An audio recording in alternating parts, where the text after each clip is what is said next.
Hey guys, tonight, we're going somewhere quiet. Somewhere a little cold. Somewhere that smells faintly of damp stone. And poor life choices. So, if you're lying down, maybe pull the blanket up just a little higher. Let your shoulders sink into the pillow. Let the noise of the day fade out. Because tonight, we're not following kings or queens or grand battles. We're following the man standing outside a heavy wooden door, holding a ring of iron keys, wondering just briefly how he ended up here. This is what it was like to guard a medieval prison. And to be clear, when we say prison, don't picture anything modern. No neat rows of cells, no scheduled meal times, no quiet rehabilitation programs. Think less correctional facility, and more stone box where problems are stored until they stop being problems. And standing right outside that box is our guy. Let's call him Thomas. Not because every guard was named Thomas, but because statistically, there were a lot of Thomases. And honestly, he looks like one. Thomas didn't grow up dreaming of this job. No small medieval child ever sat under a tree and thought, you know what would really fulfill me? Standing in a damp corridor, listening to people cough in the dark. No, like most medieval jobs, he sort of drifted into it. Maybe his father knew someone. Maybe he had a sturdy build and low expectations. Maybe he just didn't have any better options. Which, to be fair, was most people.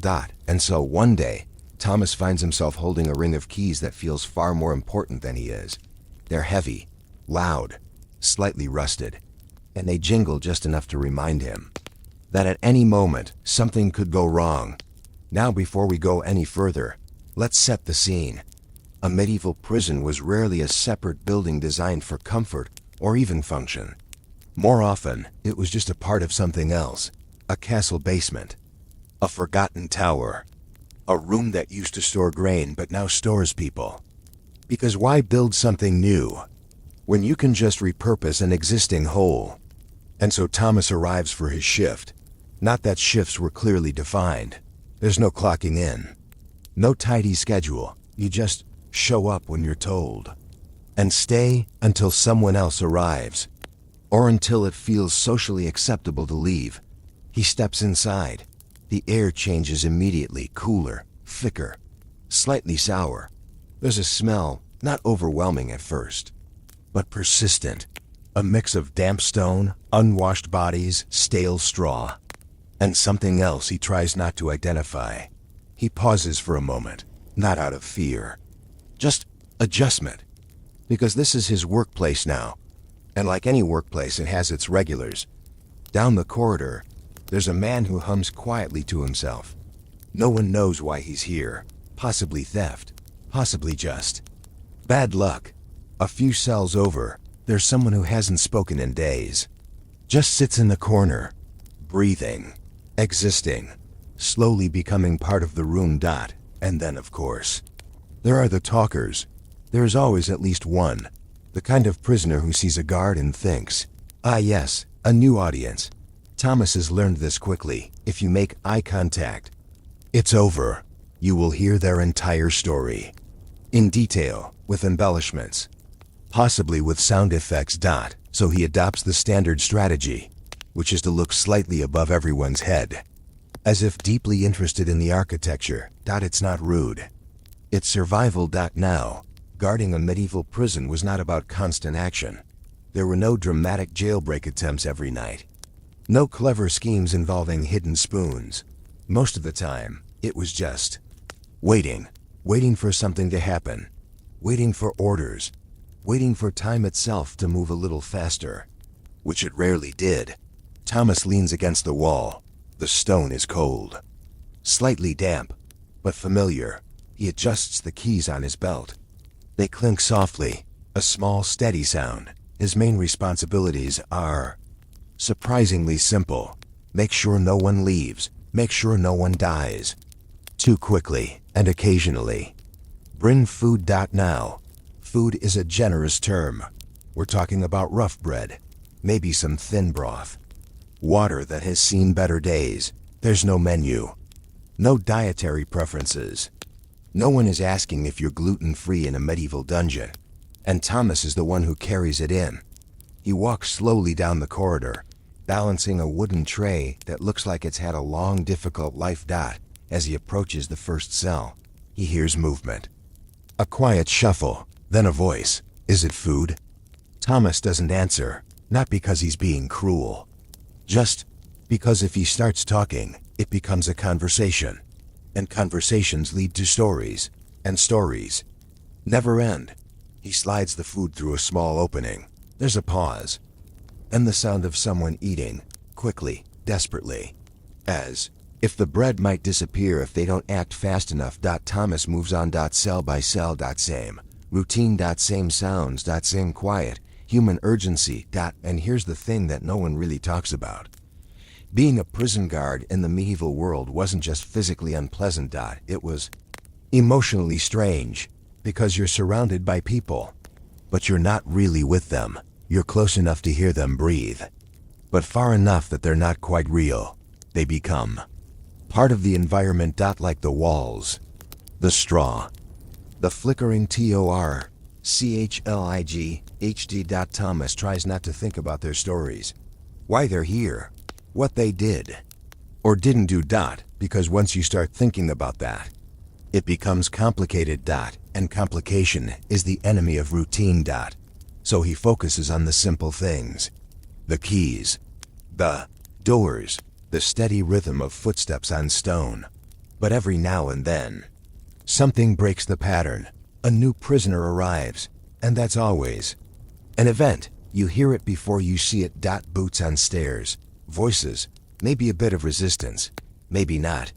Then the door opens. Light spills in, briefly, like a memory of the outside world. And in comes someone new.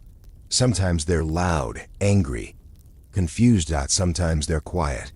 Too quiet. Those are the ones Thomas notices, because silence, in a place like this, means something.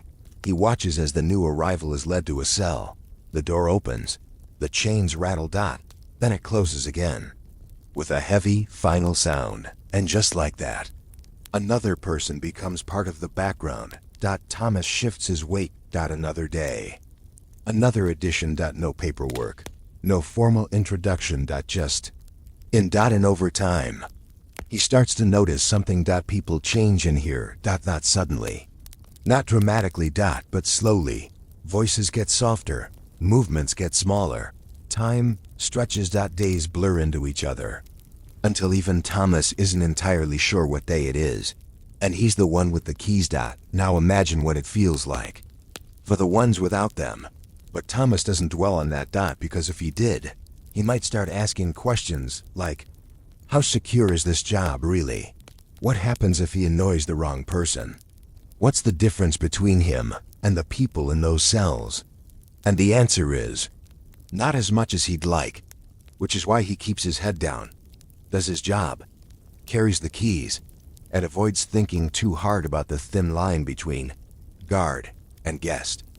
As the torchlight flickers and the corridor settles into its usual quiet rhythm, Thomas leans back against the wall again. Another shift, slowly passing. Another set of footsteps echoing into nothing.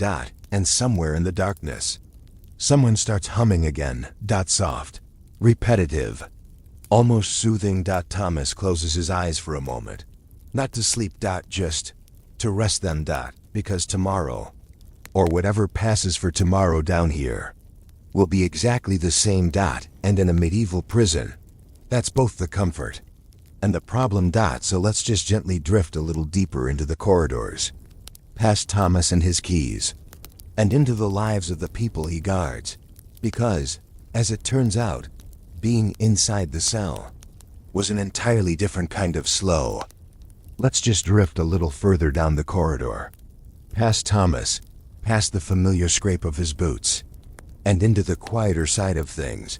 Because while Thomas has the keys, the people behind the doors have something else. Time. A lot of it. And not the pleasant kind. Not the kind you fill with hobbies or long walks or the occasional existential crisis that resolves itself with a snack. No. This is the slow, stretched, slightly sticky kind of time. where every minute feels like it's politely refusing to leave. Inside the cells, life is very small, not metaphorically, literally. Most medieval prison cells were not designed with comfort in mind, or posture, or the basic human desire to stand up without bumping into something. You might get enough space to sit, maybe lie down, if you don't mind curling slightly, like a question mark that's given up on being answered. And the floor. Stone. Always stone. Sometimes there's straw. Old straw. The kind that has lived several previous lives, and is now mostly there for emotional support. Let's meet one of the residents. We'll call him Martin. Again, not because accuracy is our top priority here, but because it feels right. He looks like a Martin. Slightly tired. Slightly confused. Not entirely sure how things escalated this far. Martin has been here for a while. How long, exactly, is difficult to say.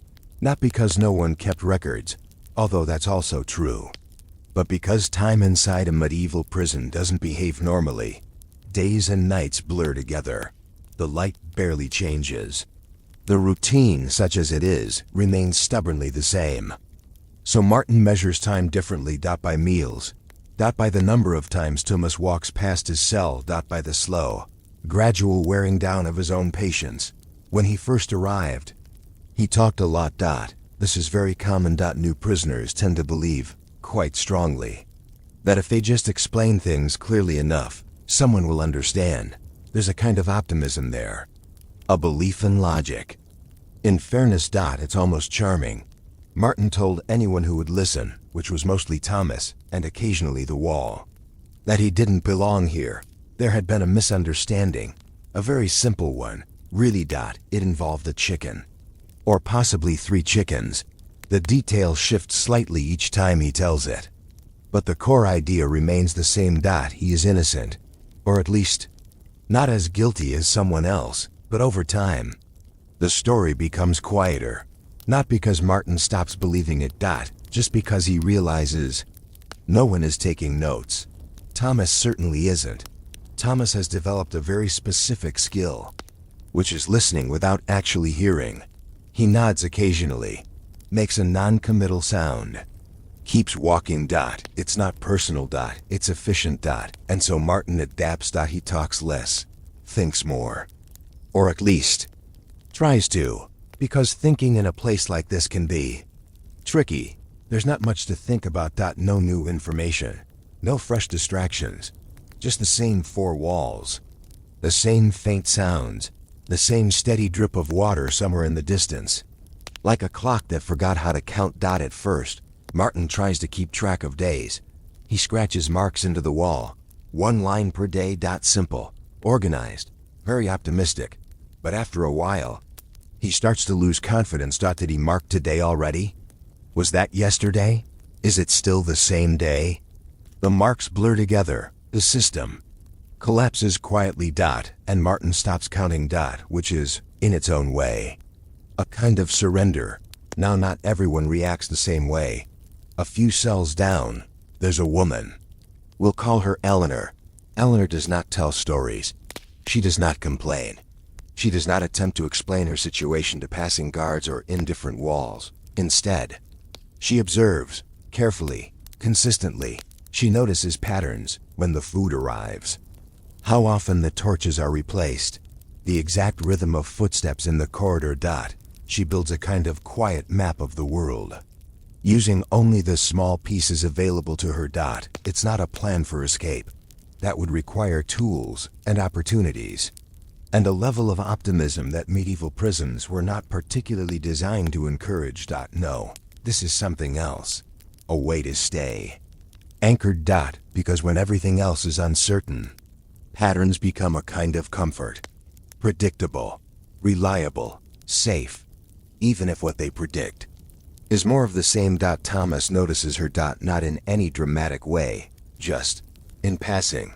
She doesn't call out, doesn't ask questions. She simply watches, and for a moment, it makes him slightly uncomfortable, because being observed, in a place where you are used to observing others, feels backwards dot, so he walks a little faster past her cell, adjusts his keys, focuses on the next door dot. Now, let's talk about sound, because in a medieval prison, sound is everything. There's no entertainment, no books, no convenient distractions dot, so every small noise becomes significant. The scrape of a shoe, the rustle of straw, a cough, a sigh, even Thomas's keys, jingling softly as he walks, become a kind of background rhythm. Some prisoners come to rely on that sound dot. It means someone is there, someone is moving, someone is still part of the world outside the cell. Others find it unbearable, a constant reminder of freedom just out of reach.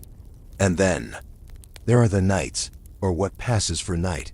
The torches burn lower, the corridor grows quieter, and the sounds become sharper dot, more isolated dot, more noticeable dot. This is when the mind starts to wander dot. Martin lies on the floor, staring into the darkness.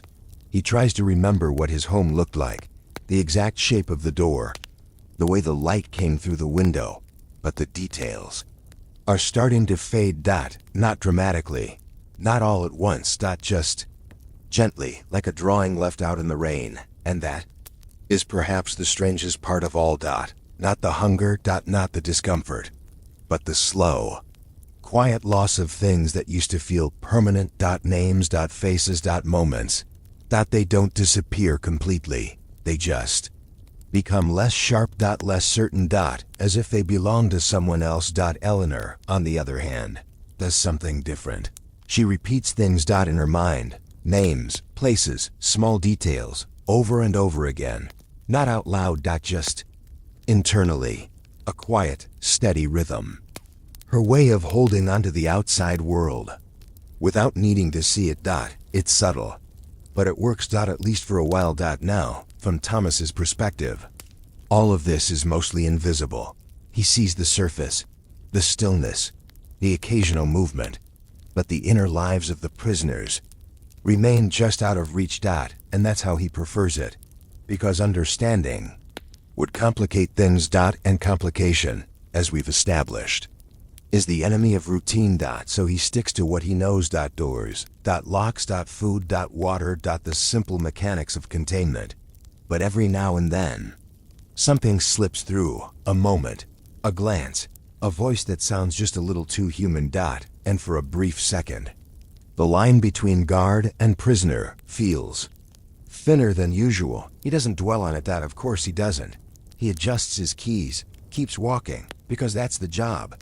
And in a place like this, the job is what keeps everything from quietly unraveling dot. So as the corridor settles once again into its slow, steady rhythm, and the prisoners retreat into their thoughts, and their patterns, and their quiet attempts to remain themselves, we'll drift just a little further along, because eventually, even in a place designed for stillness, things begin to go slightly wrong dot, not dramatically dot, not all at once dot, just in small, almost polite ways, and those small things tend to matter more than you'd expect. Let's just stay here a little longer, in the corridor, where the torchlight flickers in that slow, uneven way, like it's also a bit tired of being here. Thomas is still at his post, of course he is, because in a medieval prison, leaving early isn't really an option, and neither is enthusiasm. He shifts his weight again, the keys at his side giving that soft, familiar jingle. It's a comforting sound now, predictable, reliable, unlike everything else, because over time, even the most routine place begins to develop. Small problems dot, nothing dramatic dot, no sudden collapses or heroic escapes dot, just little things that don't quite work the way they should, and those things tend to accumulate dot. It starts with something simple, a lock that sticks. Thomas notices it during one of his rounds. He slides the key in, turns it, and it resists, not completely, just enough to be annoying. He pauses, tries again, a bit more forced this time. There's a dull click, and the door opens. Problem solved. Or temporarily ignored dot, because fixing things properly requires tools, time, effort, and Ideally, someone whose job it actually is. Thomas is not that someone. So he makes a quiet mental note, which he will almost certainly forget, and moves on. But the lock remembers. It always does. A few days later, it sticks again. A little worse this time. And suddenly, a very simple task, opening a door, becomes a small test of patience. Now imagine that happening across multiple doors. Different locks, different quirks, each one with its own personality. Some turn too easily, some not enough, some require a gentle touch. Others respond only to what can best be described as firm encouragement. And Thomas becomes a kind of reluctant expert in all of them. He learns which key works best at which angle, how much pressure to apply. When to jiggle, when to wait. It's not in any manual. It's just experience, and it adds a quiet layer of tension to the job, because when your entire role depends on doors opening and closing correctly, even a slightly stubborn lock starts to feel significant. Now, let's shift slightly to another kind of problem. Water. Not the clean, refreshing kind. The persistent, slightly intrusive kind. Somewhere in the prison, there is a leak. There's always a leak. A slow drip from the ceiling, or the wall, or a place that shouldn't logically contain water, but does anyway. Drip. Pause. Drip. It's single quotes. It's not loud. It's not urgent. But it is constant. For the prisoners, it becomes part of the soundscape. Another rhythm to add to the collection. For Thomas, it's something else. A reminder that the building itself is slowly giving up. Not dramatically. Just quietly. Stone shifts, mortar crumbles, wood warps, everything ages. And in a place like this, aging isn't graceful. It's damp. It's slow. It's slightly uncomfortable. Now let's go back to Martin, because Martin has noticed the drip. Of course he has. When you have very little to focus on, you notice everything. At first, it was just a sound. Then, a location, a small dark patch on the wall, slowly expanding. And eventually, a drop of water, forming, hesitating, then falling. He watches it, not out of fascination, but because it's something different, something that changes, even if only slightly. Over time, he starts to anticipate it. The exact moment the drop will fall. It becomes a kind of game, a very slow, very low-stakes game. But in here, that's enough. Elena notices it too, but her reaction is more practical. Water means dampness. Dampness means discomfort, and discomfort, in an already uncomfortable place, feels like an unnecessary addition. She shifts slightly, avoiding the worst of it, adjusting her small space, in a way that suggests she still believes, on some level, that control is possible. Even here, Thomas, meanwhile, makes another mental note. Leak. It joins the list, right next to sticking lock and slightly broken tray, and something odd about that third door on the left. The list grows. Solutions. Do not, because this is the reality of the job. You maintain what you can, you ignore what you can't, and you hope that nothing becomes urgent. But sometimes, something does. Not a dramatic emergency. Just a moment where the quiet balance shifts slightly. It happens one evening. Or what feels like evening. The torches are lower. The air is cooler. Thomas is making his usual round when he hears something different. Not the usual sounds. Not the hum, not the cough, not the soft rustle of straw. This is sharper, more immediate.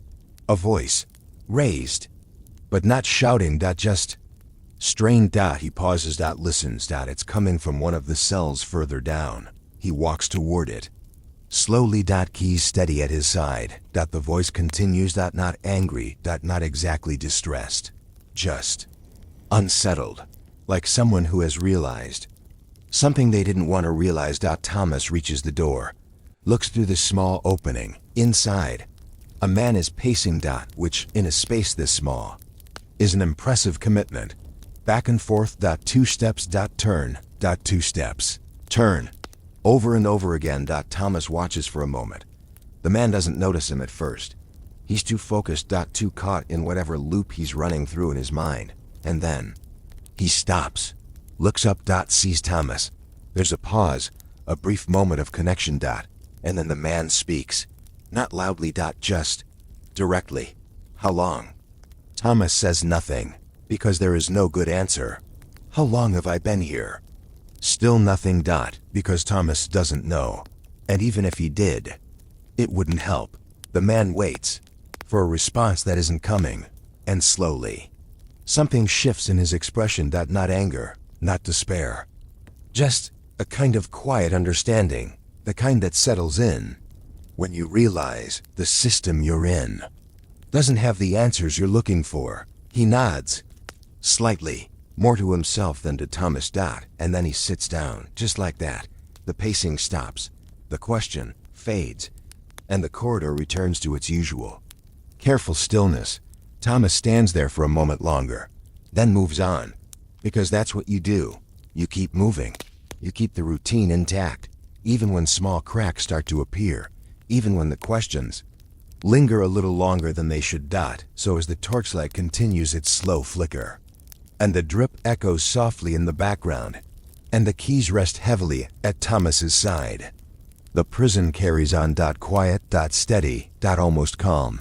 But underneath that calm, things are shifting. Very slowly, very subtly. In ways that are easy to miss if you're not paying attention. And in a place like this, it's often the quiet changes that matter the most. So let's just drift a little further, past the sticking locks, past the dripping walls, and into something even more delicate, because eventually, it's not the building that starts to fail. It's the people, and that is a much quieter kind of problem. Let's just settle a little deeper now, because this is where everything becomes quieter. Not physically. The prison still sounds the same. The drip is still there. The keys still jingle. Someone, somewhere is still humming that same soft, repetitive tune. But something else begins to change. Something less visible. Something slower. Because after enough time, in a place where nothing really happens, the mind starts to get tired. Not in a dramatic way. There's no sudden breakdown. No loud declarations. No moment where someone stands up and announces, I can no longer handle this situation. It's much more subtle than that. It's quieter. Let's go back to Martin. Because Martin has reached a point where thinking itself feels like effort. At first, he used to replay things constantly. The chicken story, the faces of people he knew, the exact sequence of events that led him here, over and over again, adjusting small details, improving his arguments, imagining what he would say if someone finally asked. But now, he doesn't do that as much, not because he's accepted anything, just because the energy isn't there. The thoughts still come, but they're softer, less structured. Sometimes they don't even finish. They just fade out halfway through, like a sentence that forgot where it was going, and in their place comes something else. Stillness. Not peaceful stillness. Just absence. He sits, looks at the wall, listens to the drip, and for long stretches of time, he doesn't really think about anything at all, which, strangely, is a kind of relief. Because thinking used to hurt. Now it just doesn't happen as much. Eleanor, on the other hand, is still holding on, but even her system is starting to slip. The patterns she built, the routines she followed, they're still there, but they require effort, and effort becomes harder to maintain. She misses a detail, a small one. The timing of the food feels slightly off, or maybe it isn't. Maybe she just lost track. And that uncertainty bothers her more than anything else. Because once the patterns start to blur, the world becomes less predictable. Less stable. And in a place like this, stability is everything. She adjusts, tries to rebuild the rhythm, but it's not as precise as before. As she knows it. Thomas notices something too. Not consciously at first. Just a general shift. The prison feels quieter. Not because there are fewer people, but because the people are doing less. Talking less. moving less. As if the energy of the place is slowly draining away. He pauses during one of his rounds. Listens. The humming is still there, but softer. More distant. He walks past Martin's cell. Martin doesn't look up, doesn't speak, just sits in that same position, eyes unfocused, as if he's watching something far beyond the wall. Thomas lingers for a second, then keeps moving, because there's nothing to do. No rule for this. No instruction. You can't unlock a door to fix something like this. And that's the strange part about being the guard. You are responsible for bodies. Not minds. As long as the prisoner is still there, still breathing, still technically alive, the job is being done. Everything else falls outside the description. And so Thomas continues. Step by step, key by key. Day by day, or what passes for days. Until something changes. Not inside the prison, but outside. Because eventually, decisions are made. By people far removed from this corridor. People who sit in rooms with windows. Who have never heard the drip, or the humming, or the quiet way time settles in places like this. A list is reviewed. Names are considered. Cases are remembered. Or forgotten. And one day, Thomas arrives, and things are slightly different. There's movement. More than usual. Voices. Clearer. More purposeful. The door at the end of the corridor opens wider than it normally does. Light spills in. Real light. Not torchlight. Something softer. Brighter. Almost unreal. Thomas blinks. Adjusts. A figure steps inside. Not a prisoner. Not a guard. Something in between. An official. Kind of person who makes decisions without ever needing to stand in a place like this for too long. They speak to Thomas. Briefly. Quietly. Instructions. Simple ones. A name is given. Thomas nods. Of course he does. Because this is something he understands. A task. Clear. Direct. He walks down the corridor. He's steady. Stops at a door. Martin's door. There's a pause. Not for dramatic effect. Just habit. Then he inserts the key. Turns it. The lock sticks slightly. Of course it does. He adjusts the angle. Applies a bit more pressure. Click. The door opens. Martin doesn't react immediately. It takes a second. Then he looks up. Slowly. As if the movement itself requires thought. Thomas steps aside. Doesn't say much. Just a small gesture. It takes Martin a moment to understand. To process. And then he stands. Unsteady at first. Like someone who has forgotten how standing works. He takes a step. Then another. Moves past Thomas into the corridor. The same corridor he's been near, but never in. He looks around. Not with excitement. Not with relief. Just quiet confusion. Because the world feels unfamiliar now. Even this small part of it. They walk together toward the door. The light grows stronger. Brighter. Warmer. And when Martin steps outside, he pauses. Not dramatically. Just stops. As if his body needs a moment to catch up with what's happening. The air feels different. The space feels too open. Too large. Thomas watches from the doorway. Keys in hand. Because this is also part of the job. People come in. People go out. Sometimes. Not always. Martin takes another step. Then another. And slowly, he disappears into the light. Thomas closes the door. Turns the key. The familiar click. Corridor returns. Same walls. Same sounds. Same slow rhythm. He stands there for a moment. Then adjusts the keys at his side and walks back. Because there are still other doors. Other people. Other quiet lives unfolding in the dark. And his job is still the same. To stand. To wait. To listen. Without listening. To exist. In the space between inside and outside. Day after day. Until one day, someone else takes the keys. And Thomas steps away. Not dramatically. Not with a grand farewell. Just quietly. Like everything else in this place. So if you think about it, guarding a medieval prison wasn't about action. It wasn't about control. It was about endurance. A slow, steady presence. In a world where time barely moves, and where the line between watcher and watched is thinner than anyone likes to admit. And as the torchlight flickers one last time, and the corridor settles into its endless patient stillness, we can finally step away. Leave the keys behind, and let the silence carry on without us. Let's begin in a stone room that is always a little too cold. Not dramatically cold. Not the kind that makes your breath fog in the air like some dramatic movie scene. Just quietly uncomfortable. The kind of chill that settles into your bones and politely refuses to leave. The walls are thick, damp in places, and they have that faint smell of mildew and old iron, which, as it turns out, is not a scent that improves with time. Somewhere nearby, water drips. Slowly, patiently, like it has nowhere else to be. And standing in this room is a man. He is not dressed like a knight. No shining armor. No dramatic cape flowing in the wind, because there is no wind.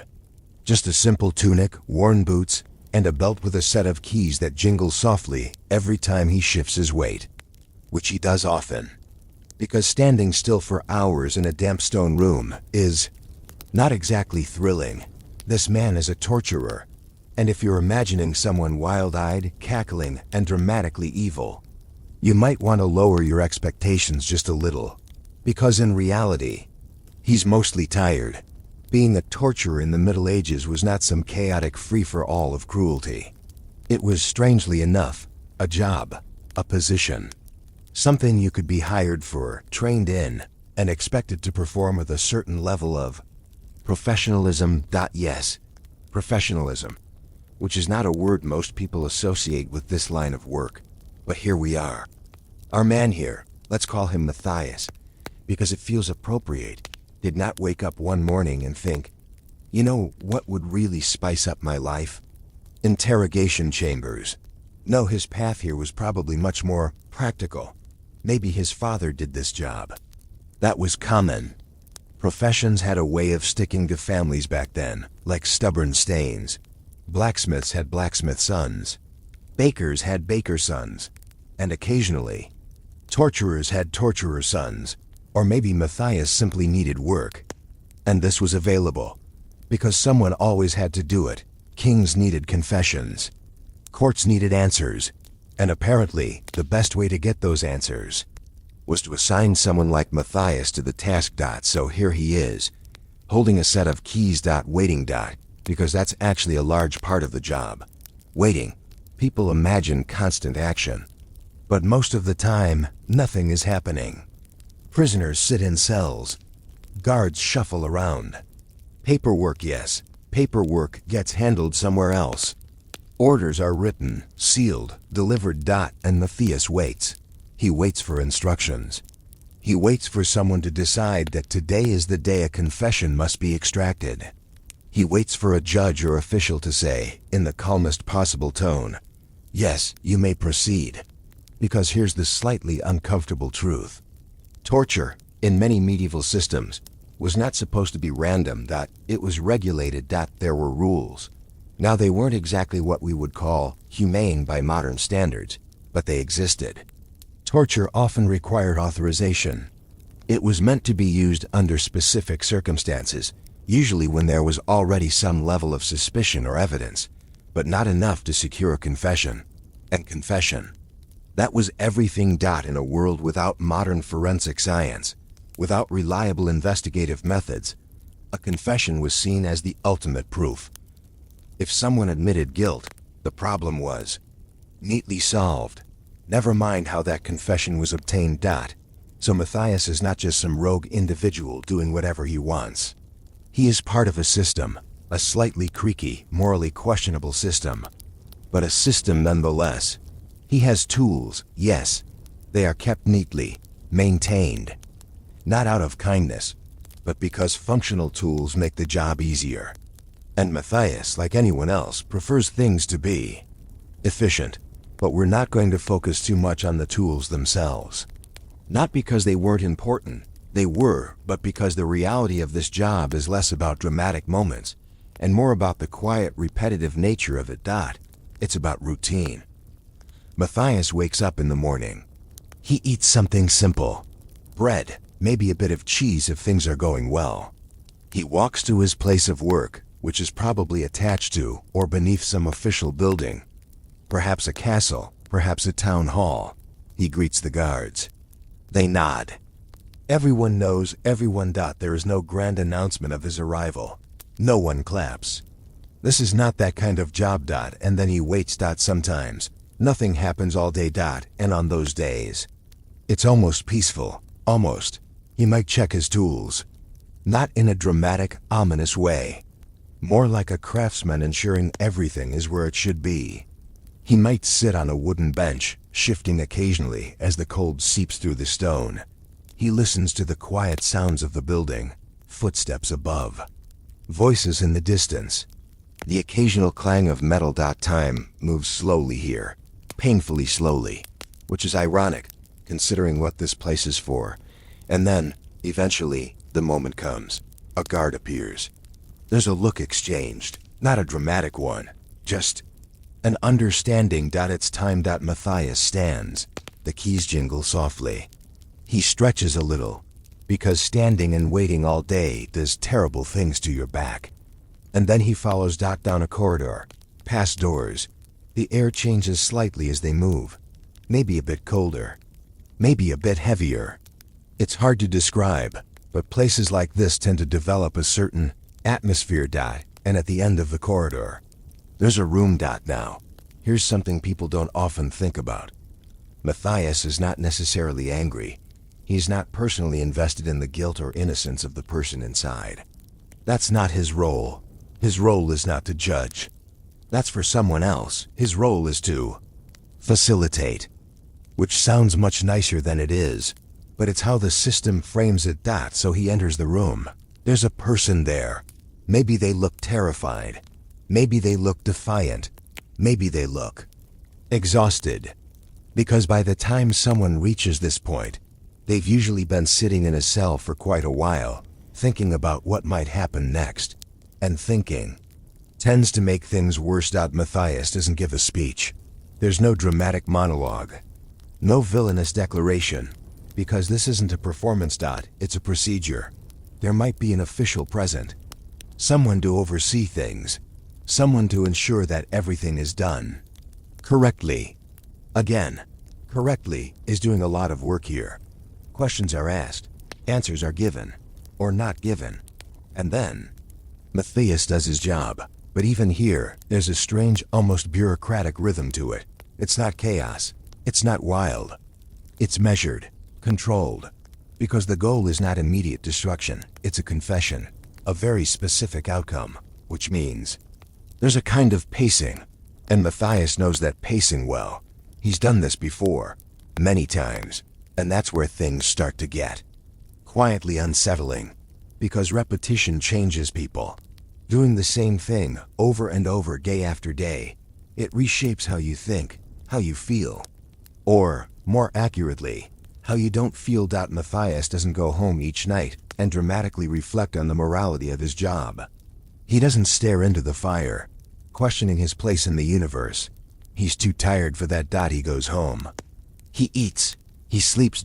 And then he does it again. Over time, the extraordinary becomes ordinary, which might be the most unsettling part of all. Because for Matthias, this is normal. This is just Tuesday. And outside, life continues. People go to markets. They buy bread. They gossip. They complain about the weather. They argue about prices and laugh at small jokes. And somewhere beneath all of that, Matthias sits in his cold stone room, waiting for the next set of footsteps in the corridor.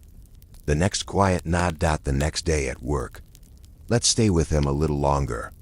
Because his story isn't unusual. In fact, it's surprisingly common. And that might be the strangest thing of all. Let's drift a little further into Matthias's life. Away from the stone room for a moment. And into the streets above. Because here's where things get quietly complicated. Being a torturer was not just a job you did. It was a job you carried around with you. Like a faint smell that never quite washes out. Now you might assume that someone performing such an essential function for the legal system would be respected. or at least tolerated. Maybe even thanked in a very official, slightly awkward way. But no, not quite. In fact, Matthias exists in a strange social limbo. He is necessary, absolutely necessary, but also deeply avoided. People know who he's. Of course they do. Medieval towns were not exactly anonymous places. Everyone knew everyone else's business. If you sneezed too loudly, 3 neighbors would discuss it by sunset. So Matthias's profession? That's not a secret. It's just not something people bring up over dinner. If Matthias walks through the market, people don't run away screaming. That would be too dramatic. Instead, they do something much more subtle. They shift a slight step to the side. A quiet pause in conversation, eyes that glance, and then quickly look somewhere else. It's not open hostility. It's discomfort. Because on one hand, people understand that his role serves a purpose. If someone is accused of a serious crime, well, someone has to get the truth out, right? But on the other hand, nobody wants to think too hard about how that truth is obtained. And Matthias is a walking reminder of that. How? So he's treated with a kind of polite distance. Shopkeepers will still sell him bread. Money is money, after all. But the conversation is short, efficient. There's no lingering chat about the weather or local gossip. Just bread, coins, done. And then Matthias moves on. Now this social distance goes even deeper than awkward market interactions. In many places, torturers, along with executioners, gravediggers, and others who dealt closely with death and punishment, were considered socially unclean. Not in a literal, please take a bath sense, more in a symbolic way. As if the nature of their work had somehow seeped into them, which means Matthias might have trouble doing things that others take for granted, like joining guilds. Guilds were a big deal in medieval towns. They were like professional clubs mixed with social networks. They provided support, community, and sometimes protection. But Matthias? He's not exactly welcome there, because inviting a torturer into your guild meeting is, well, it changes the vibe. Slightly. So he exists outside of that structure. And then there's the question of relationships, because, as it turns out, being the town's official torturer does not make you the most eligible bachelor. Shocking, I know. Families are hesitant. Not necessarily because Matthias is a bad person. Again, this isn't about his personality. He might be perfectly polite, quiet, even kind, in his own way. But his job, that's harder to overlook. Marrying into a family means connecting your name, your reputation, your future to his. And that's a lot to ask. So often, people like Matthias end up marrying within a very small circle, others in similar professions, or families already on the fringes of society. It becomes its own little world. A quiet, slightly isolated network of people who understand each other's circumstances because they're living them too. And if Matthias has children, well, things don't suddenly become easier for them, because professions had a way of sticking, not always by law but by circumstance. If your father is a respected merchant, doors open for you. If your father is Matthias, doors tend to remain politely closed. So the child grows up with a kind of inherited distance from the rest of society. Not hated, not attacked, just kept at arm's length. Which is a very medieval way of saying, we're not entirely sure what to do with you, so we'll just not engage too much. And yet, despite all of this, Matthias is still employed, still paid. Still needed. Because when a serious accusation arises, when the stakes are high, when the authorities want certainty, when they want that neat, tidy confession, suddenly Matthias becomes very important. People who avoided his gaze in the market might now speak to him directly. Officials who barely acknowledged him before now give clear instructions. There's a strange shift, not in how they feel about him, but in how urgently they need him. And Matthias notices this. Of course he does. He may not dwell on it constantly, but he's not oblivious. He understands that his value is conditional. He is useful in specific moments, and in between those moments, he is quietly set aside, which creates a very particular kind of existence. You are both essential and unwanted, respected for your function, but not for yourself. It's a bit like being the person who fixes a problem nobody wants to admit exists. Everyone is glad you're there, but they'd really prefer not to think about you too much. Now, let's return to his daily routine. Because this social distance doesn't just disappear when he goes back to work. If anything, it becomes more structured. Inside the legal system, Matthias has a defined role, clear boundaries. He does not decide who is brought to him. He does not decide when or why. That comes from judges, magistrates, or other officials. And this separation is important because it allows everyone involved to maintain a certain mental distance from what's happening. The judge can say, I have ordered this procedure.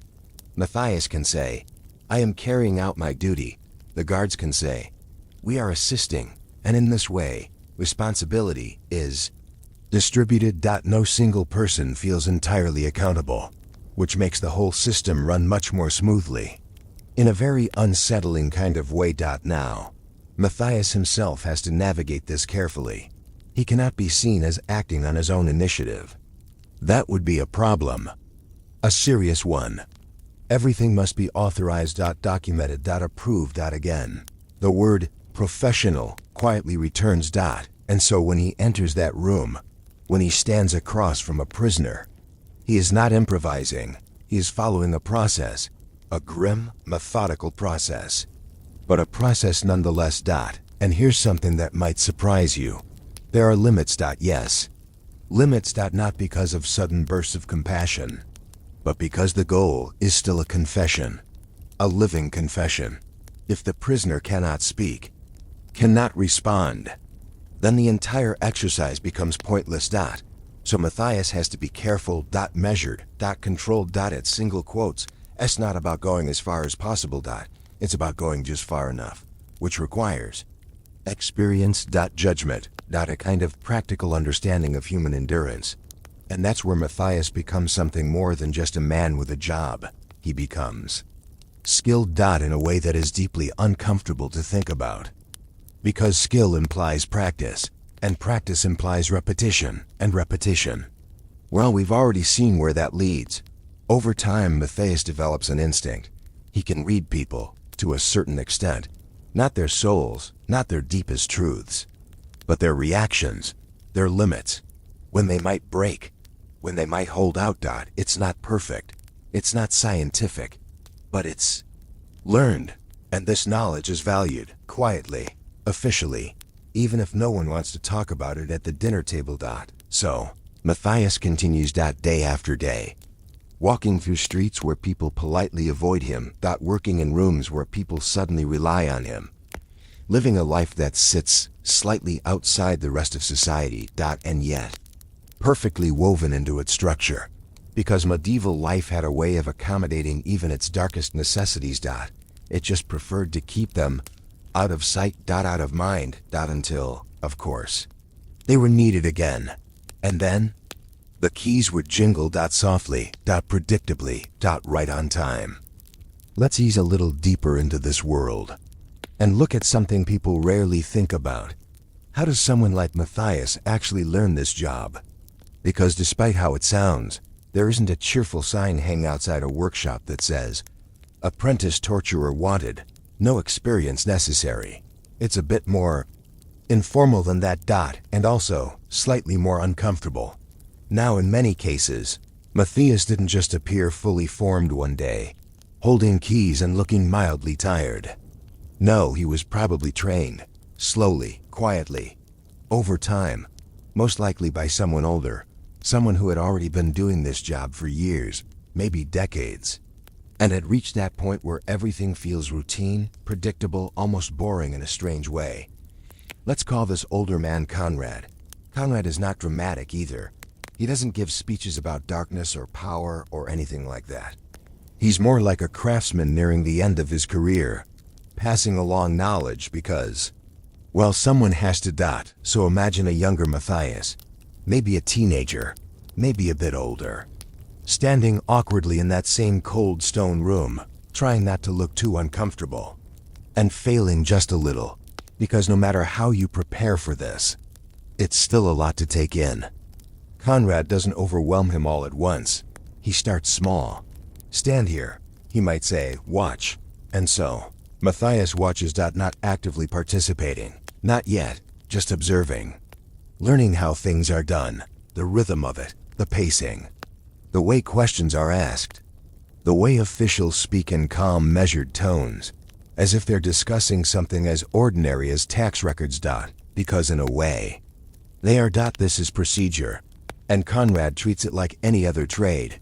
He explains things in practical terms. Moral terms, never moral terms. He might say something like, you don't rush, or you wait for the response, or you listen carefully.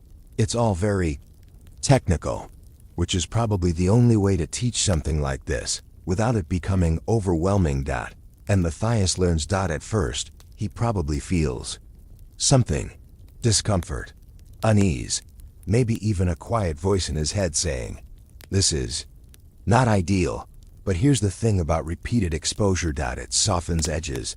What feels shocking the first time becomes less shocking the second time. And by the 10th time, it's just part of the day. Not because Matthias is becoming cruel, but because the human mind is very good at adapting to whatever environment it finds itself in. Even this one. Especially this one. Now beyond observation, there are practical skills involved. And again, not in the dramatic way people imagine. It's not about creativity or improvisation. It's about consistency. Conrad might show Matthias how to maintain the equipment, how to keep everything in working order. Because broken tools are inefficient, and inefficiency is not appreciated in any profession, no matter how grim. There's also an understanding of the body, not in a medical scholarly sense, but in a practical one. Where stress shows. How long someone can endure certain conditions. When to stop. Yes. Stop. Because again, the goal is not destruction. It's a confession. A very specific, very controlled outcome, and that requires restraint, which is a strange word to associate with this job. But it fits. So Matthias learns restraint. He learns patience. He learns how to exist in that quiet, heavy space without reacting too strongly. And perhaps most importantly, he learns how to separate himself from what he's doing. Not completely, but enough to function. Enough to continue. Now, this process doesn't happen overnight. It takes time. Months, maybe years. Slowly, almost imperceptibly, Matthias shifts from observer to assistant, holding something here, adjusting something there. Following Conrad's instructions. And Conrad watches closely, not because he's worried about Matthias's feelings, but because mistakes are inconvenient. They disrupt the process. They create problems for the officials, and no one likes problems. So Matthias practices. Carefully. Quietly. Until one day, Conrad steps back just a little more than usual. And Matthias realizes that he is no longer just watching. He is doing, not entirely alone, but close. And that moment is not marked by any ceremony. No one claps. No one says, congratulations, you are now a fully trained torturer. It just happens. Another ordinary day. Another task. Except this time, Matthias is the one in control. And Conrad stands nearby, observing, nodding occasionally. Maybe offering a small correction here or there, but mostly letting it happen. Because that's how this knowledge is passed on. Quietly. Without fanfare. Now, let's pause here for a moment. Because there's something subtly important about this whole process. At no point is Matthias encouraged to think of himself as cruel. That's not the framework. Instead, he is taught to think of himself as necessary. As part of a system, a function. And this framing matters, because it allows him to continue. To wake up each day, walk into that cold stone room, and do what is expected, without being overwhelmed by the weight of it. It creates a kind of mental distance, a buffer. I am not deciding this, he might think. I am not judging. I am simply doing my job. And once that idea settles in, it becomes very stable, very hard to shake. Now, outside of work, Conrad might even be Normal. He might have a family, a small home, habits that are completely unremarkable.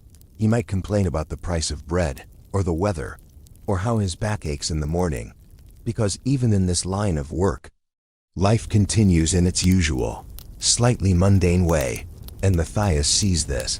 He sees that it's possible to live like this. To have a job that exists in one part of your life, and a completely different existence outside of it. And so, slowly, he adopts that model. Work is work, home is home, and the two do not mix. At least, not consciously. Now, of course, reality is a bit more complicated than that. Because no matter how well you separate things, some traces always follow you. A memory here, a thought there, a quiet moment at night where something lingers just a little longer than you'd like. But those moments are manageable. They fade, they soften. And then morning comes again, and there's bread to eat. And a walk to take, and keys that jingle softly at his side.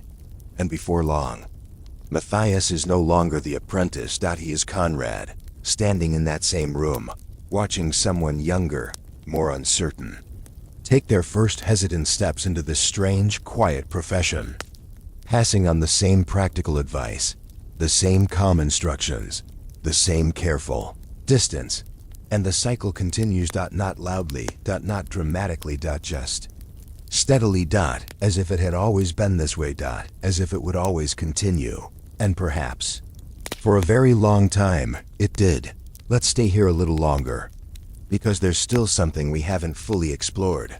Not the job itself, not the training, but what happens inside Matthias's mind after years of doing this.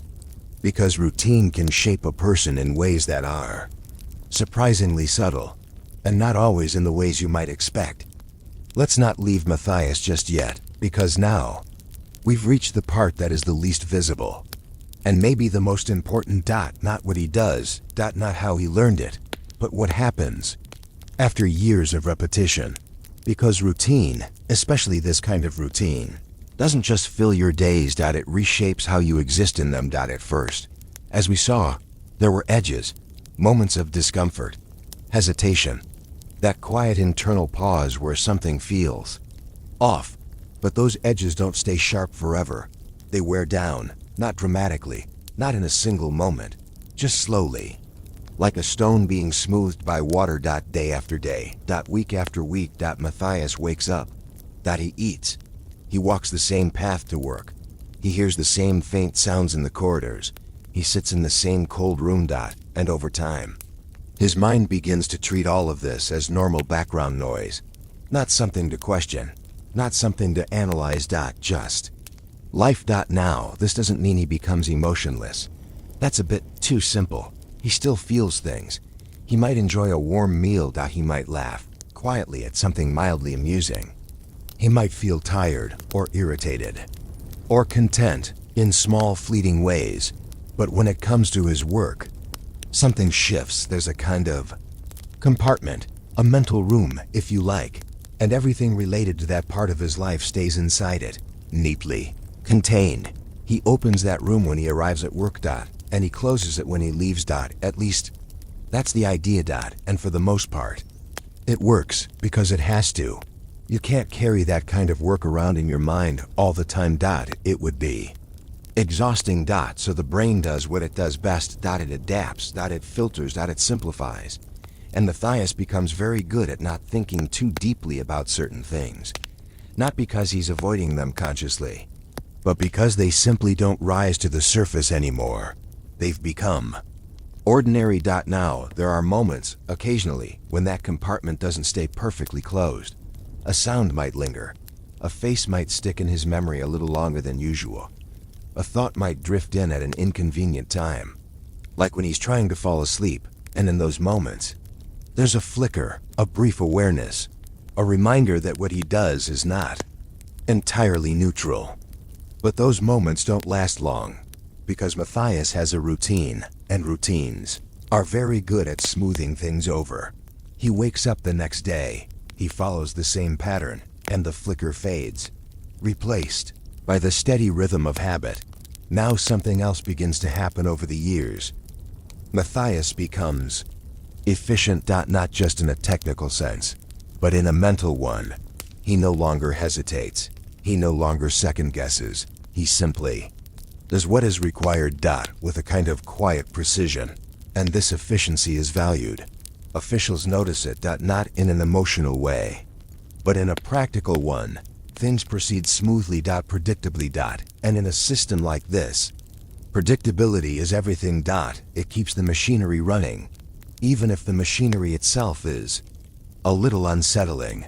Now let's step slightly outside Matthias again and look at the broader picture, because he is not unique. There are others like him. In different towns, different cities, all performing similar roles, all living similar lives, quietly integrated into the structure of medieval society, which, if you think about it, creates a strange kind of normality, because when something exists everywhere, it stops feeling unusual. It becomes part of the background, like the sound of that dripping water in the stone corridor. You notice it at first, and then you don't. And that's how a system sustains itself, not through constant intensity, but through quiet repetition, through people like Matthias, who wake up each day and do what is expected. Without drama, without spectacle. Just steadily. Now, as the years pass, Matthias grows older. Not dramatically old, but older in the way that comes from doing the same thing for a very long time. His movements become a little slower. His back aches a bit more when he stands too long. The cold in the stone room feels a little sharper than it used to.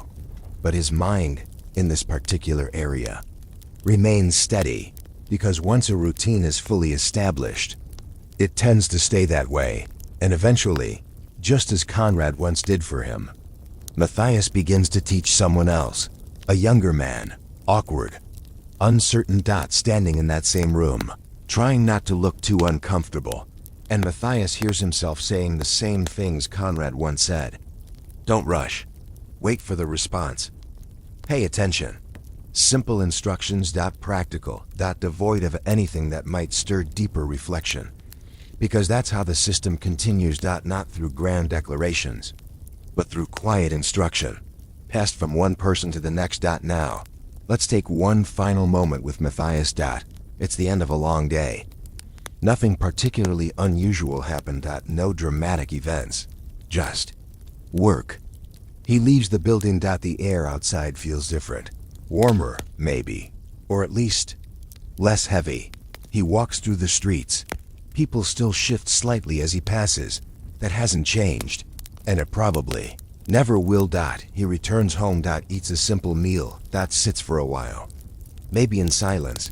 Maybe listening to the faint sounds of the evening. And then he goes to sleep. No grand reflections. No dramatic realizations. Just rest. Because tomorrow will be much the same as today. And the day after that. And the day after that. And in this way, Matthias's life continues. Quietly. Steadily. Almost invisibly. Until, eventually, he is gone. Replaced by someone else. The keys pass on. The room remains. The system continues. Not because anyone celebrates it. Not because anyone particularly likes it. But because, for a very long time, people believed it was necessary. And that quiet belief, more than anything else, is what kept men like Matthias standing in cold stone rooms, waiting for footsteps in the corridor, right on time. Let's begin, not at a grand banquet. Not yet. But in a quiet corner of a royal kitchen, because that's where our story actually starts, not with gold plates or dramatic feasts, but with a man standing slightly off to the side, holding a spoon, and trying very hard not to think about what that spoon represents. Let's call him Elias. Elias is not a nobleman, not even close. He doesn't wear silk. He doesn't own land. No one writes songs about him, and yet, he occupies a position that is strangely close to power, closer than most people would ever want to be. Because Elias is a royal food taster, which sounds almost glamorous at first. You might imagine endless feasts, fine meats, sweet pastries, exotic spices drifting through the air. And yes, technically, all of that is present. But there's just one small detail that makes the job slightly less appealing. Elias eats the king's food. Before the king does every single time, and not out of curiosity. Out of necessity. Now, let's ease into this slowly. Because like most things in royal life, this arrangement exists for a reason. Kings, as it turns out, were not universally loved. Shocking, I know. Ruling a kingdom tends to create opinions, strong ones. And occasionally, those opinions turn into plots. Quiet, careful plots. Involving things like poison. Because if you're going to remove a king, doing it discreetly is usually preferred. Less noise. Fewer witnesses. Much tidier overall. And so, somewhere along the line, someone had the brilliant idea of placing another human being between the king and his dinner. Just to be safe. And that human being is Elias. Now, Elias did not wake up one morning and think, yes, this is the career path for me. Like Matthias before him. This is probably a matter of circumstance. Maybe he worked in the kitchens already. Maybe he was reliable.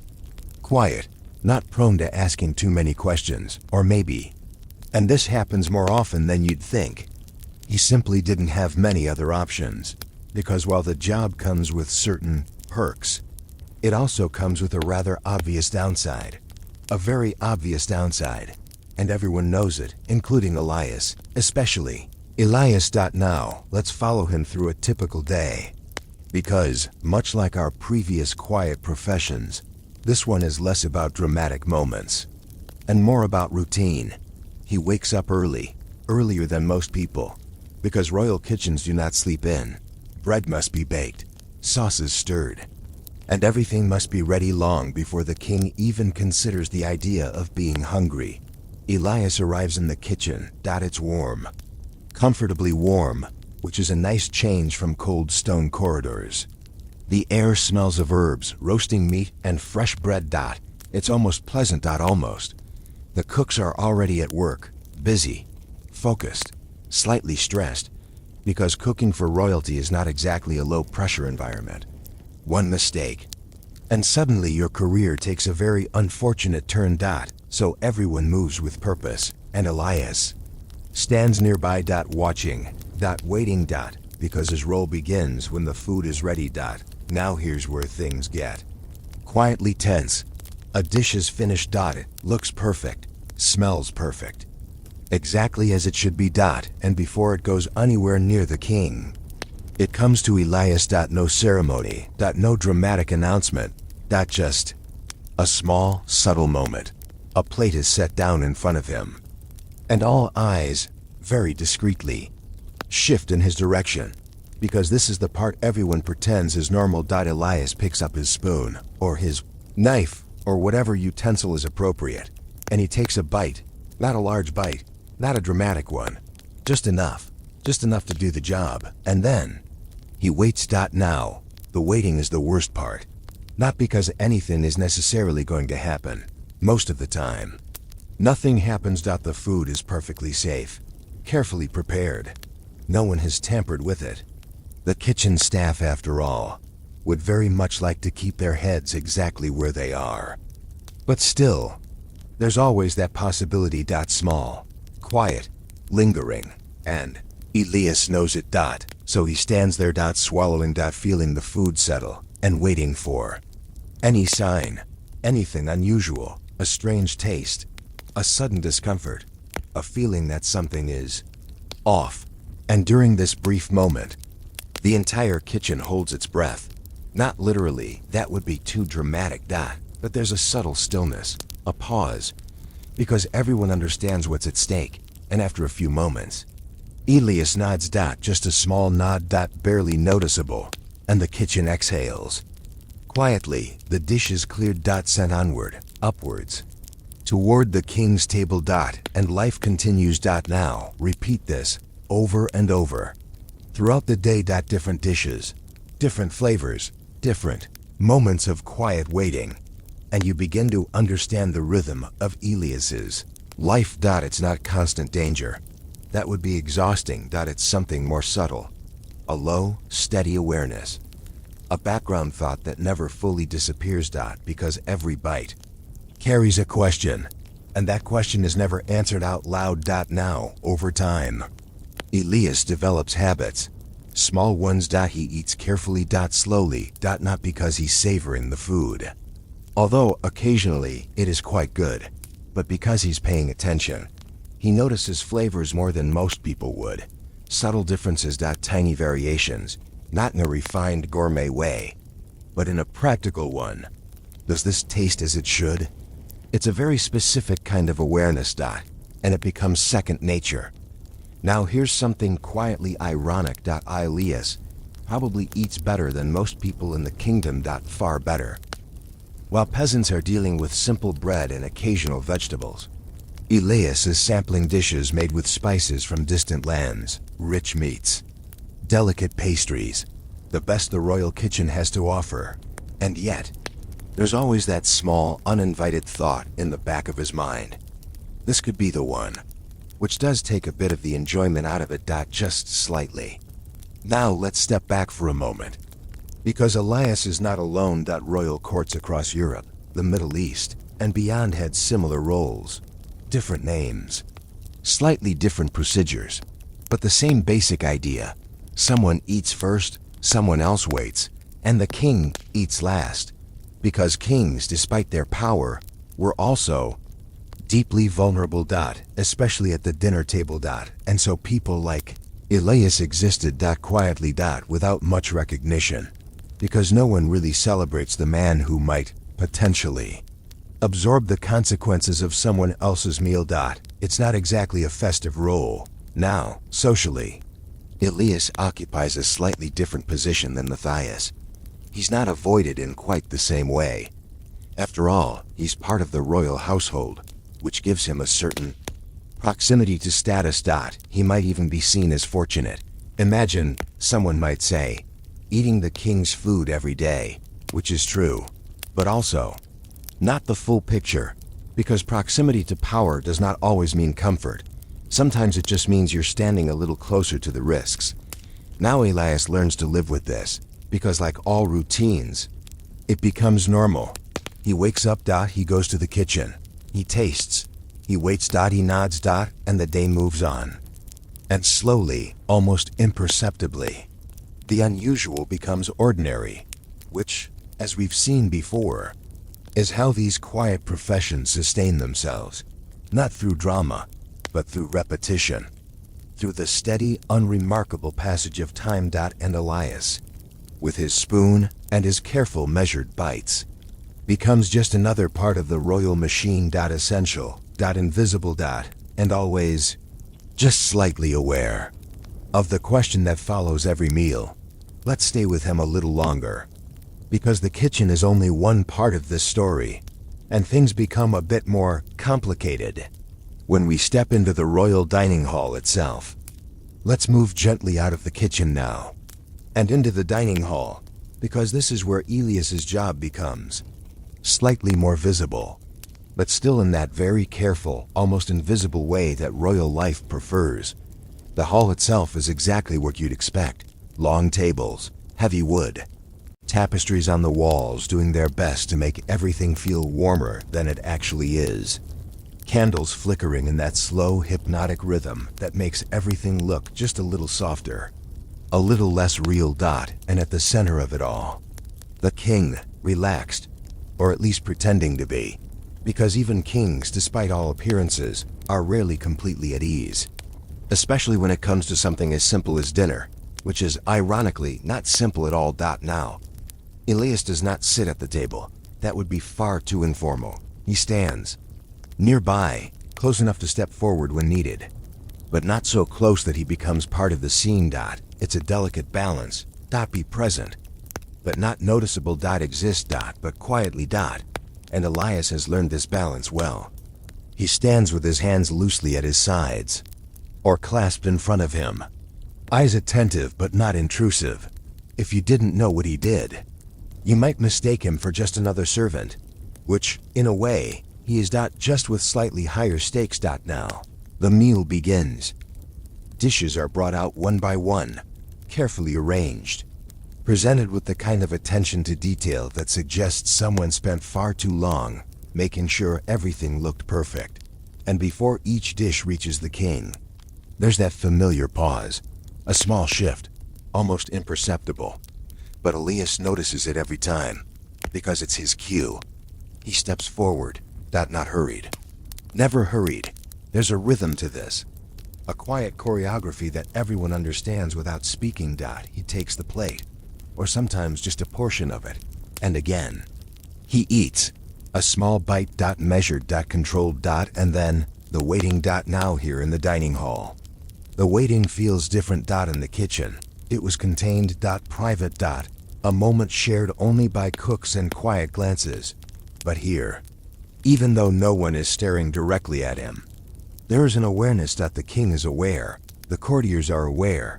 Everyone knows what is happening, even if they pretend not to focus on it. And Elias feels that. Not as pressure, exactly, but as presence, a kind of silent attention, which makes the waiting stretch just a little longer, even if it's only a few seconds. Now, most of the time, everything is fine. Of course it is. Royal kitchens are heavily controlled environments. Access is limited. Ingredients are monitored. People are watched. Poisoning a king is not as easy as slipping something into a soup and walking away. It requires planning, access, opportunity, and those things are not always available, but still, the possibility exists. And that possibility is what keeps Elias in his position. So he waits. And then, he nods. Again, just a small gesture, almost invisible. And the dish moves forward. The king eats. Conversation resumes. As if nothing happened, which is exactly the point. Because royal life depends on maintaining a certain illusion. An illusion of ease. Of control. Of everything being exactly as it should be. And Elias, quietly, is part of maintaining that illusion. Now let's talk about the king for a moment, because while Elias's job is to taste, the king's role is to trust. Or at least, to act as if he trusts, and that's not always easy. Imagine sitting down to a meal, knowing that someone else must eat it first, just to make sure it won't harm you. It creates a certain atmosphere. A subtle tension, not overwhelming, but always there. And over time, kings developed their own habits around this. Some were cautious. They watched Elias closely. Not in a suspicious way, but in a measured way. Waiting for that nod, that quiet confirmation. Others were more relaxed. Or at least, they pretended to be. Because constantly worrying about your food is not exactly conducive to a pleasant dining experience. So, they leaned into the routine, trusted the process, trusted Elias. Or perhaps accepted that there wasn't much else they could do. Now, here's where things become quietly interesting. Elias and the king develop a kind of relationship, not a personal one. They don't sit down and share stories. They're not friends, but there is a connection, a subtle, unspoken understanding. Because Elias stands between the king and something unseen. Every single day, and that creates a kind of quiet dependency. The king relies on him. Not emotionally, not visibly, but practically. And Elias understands this. He doesn't dwell on it. He doesn't let it change how he behaves.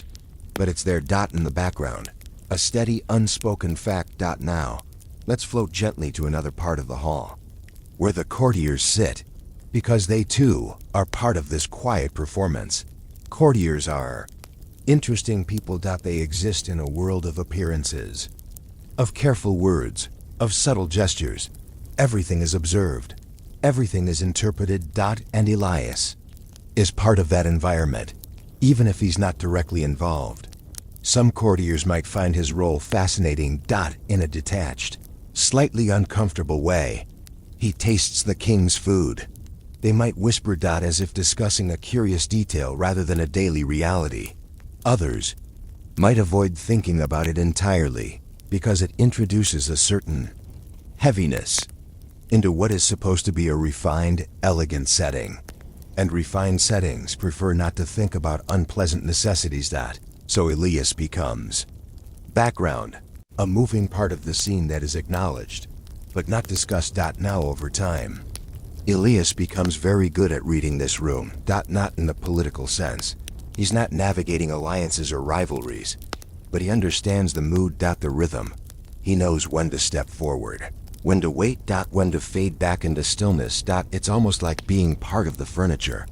But slightly more important, now, let's consider something else.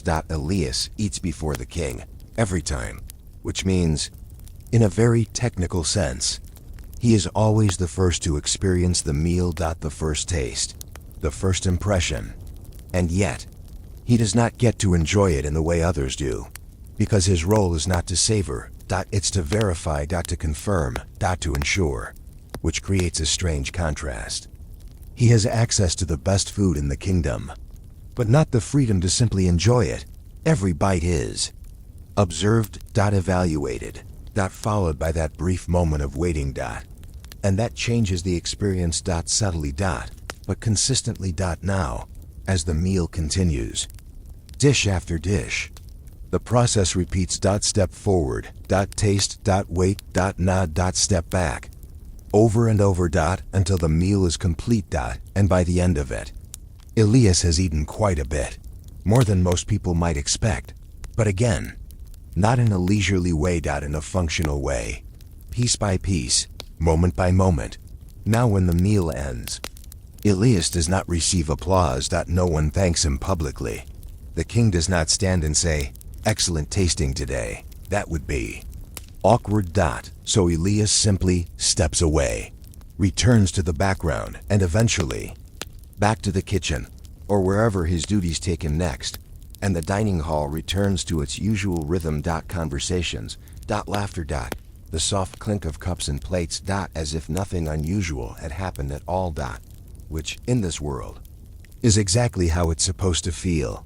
But for Elias, the routine continues, because the next meal is always coming. The next dish, the next small bite, the next quiet pause, and the same unspoken question, lingering in the background. Always there, never quite answered. Let's stay with him a little longer, because beyond the hall and the kitchen, there's another layer to this life, a quieter one, the one that follows him, even when the meal is over. Let's follow Elias away from the royal dining hall now, because once the plates are cleared and the candles burn a little lower, his job doesn't exactly end in a clean, satisfying way. There's no dramatic exit, no curtain call, no moment where everyone nods appreciatively and says, "Well done, that was tense but efficient." He just leaves, and the hall forgets him almost immediately, which is, in a way, part of the arrangement. Now Elias walks back through corridors that feel slightly longer on the way out than they did on the way in. Not because they actually are longer, but because his mind has stopped being actively occupied. And that's when thoughts tend to drift in, small ones, quiet ones, the kind you don't notice during work because you're too busy doing the work. He passes servants. He passes guards. No one stops him. No one needs to. Because, in the royal household, Elias is important at very specific moments, and completely unremarkable at all the others. And honestly, that's probably how he prefers it. Now, let's talk about what happens after the tasting. Because people imagine that Elias must immediately feel some kind of relief, a job done sensation. But it's not quite like that. There's no dramatic release. Instead, there's just continuation. He goes back to the kitchen sometimes. He helps with preparation. He checks supplies. He does what all servants do when the king is not actively eating his presence into existence.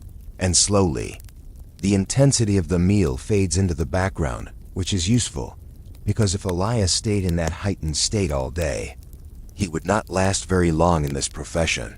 But the human mind is very good at lowering volume on things. It cannot constantly sustain. So Elias continues. Now something interesting happens over time. Something small, subtle, almost easy to miss.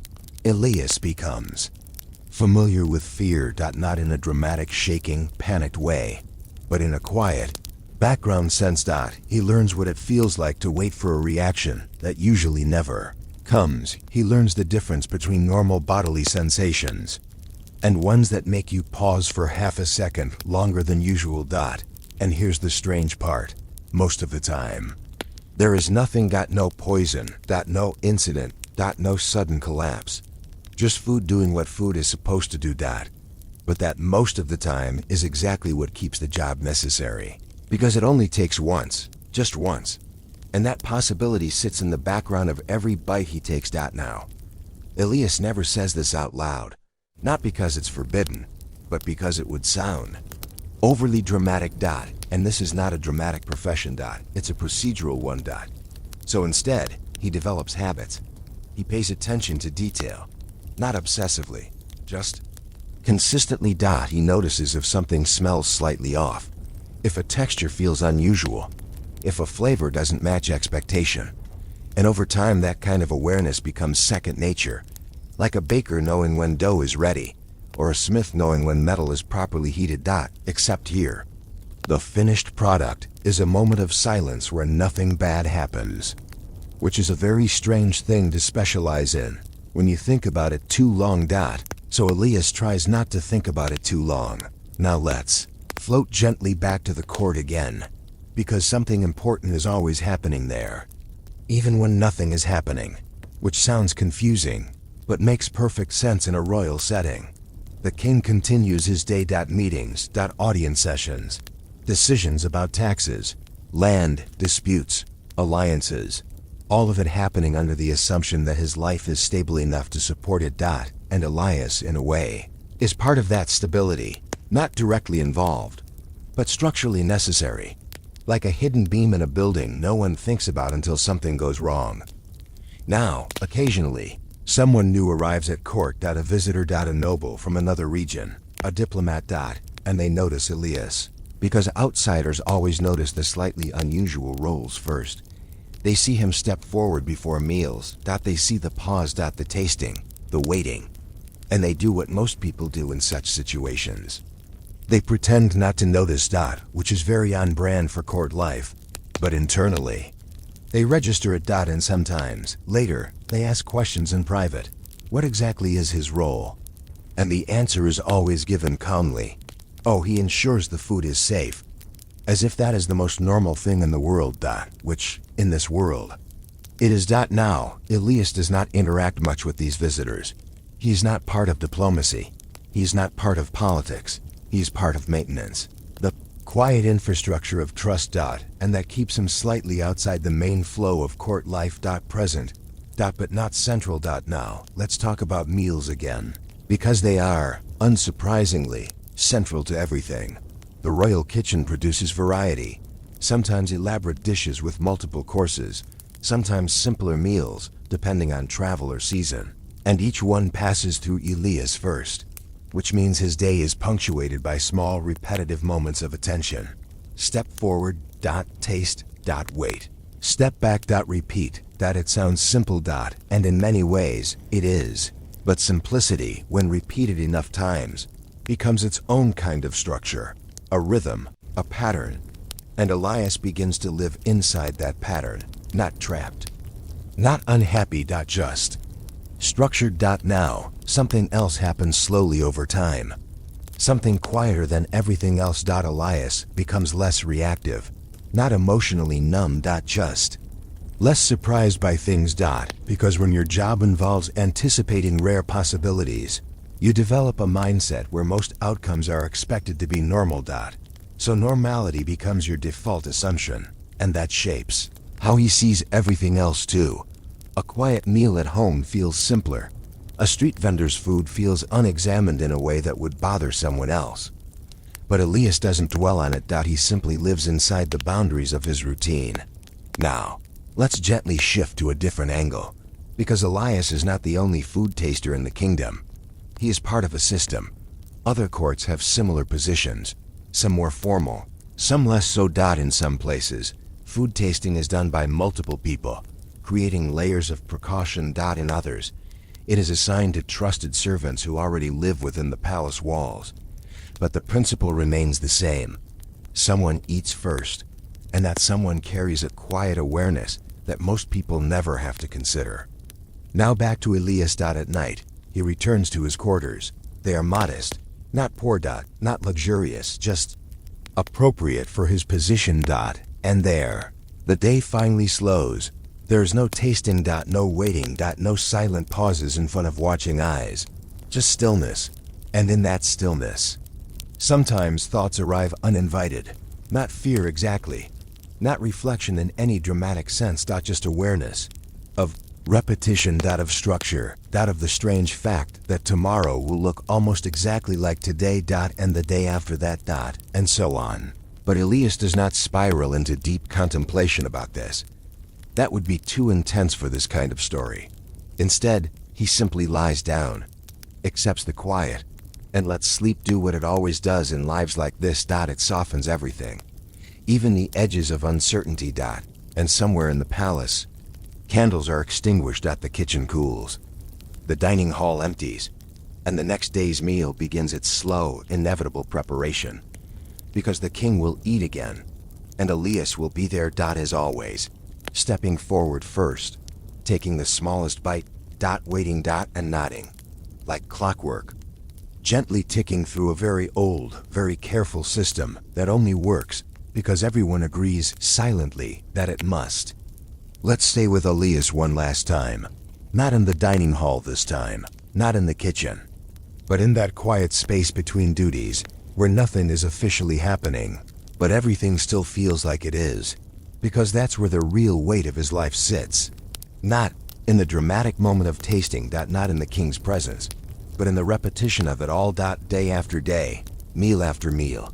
Step forward. Taste. Wait. Nod. Step back. And somehow, repeat that often enough and it becomes a life. Now Elias doesn't think of it as suffering. That would be too simple. He also doesn't think of it as privilege. That would be equally wrong. It sits somewhere in between. A strange professional existence where he is both important and replaceable at the same time. Because if Elias disappeared tomorrow, the system would not collapse. It would simply assign another Elias. Another man would step forward. Another spoon would lift. Another brief pause would fill the air. And the king would continue eating. That's the unsettling part. Not danger, not fear, but replaceability. Now let's imagine Elias at the start of his career again for a moment. Younger, more aware of every sensation, every bite carrying significance, every pause feeling longer than it actually is. Back then, everything mattered more. Every taste was an event. Every reaction from the kitchen or the court felt sharp and noticeable. But over time, that sharpness dulls. Not because he stops caring, but because repetition smooths everything into familiarity. And familiarity is very good at making extraordinary things feel ordinary.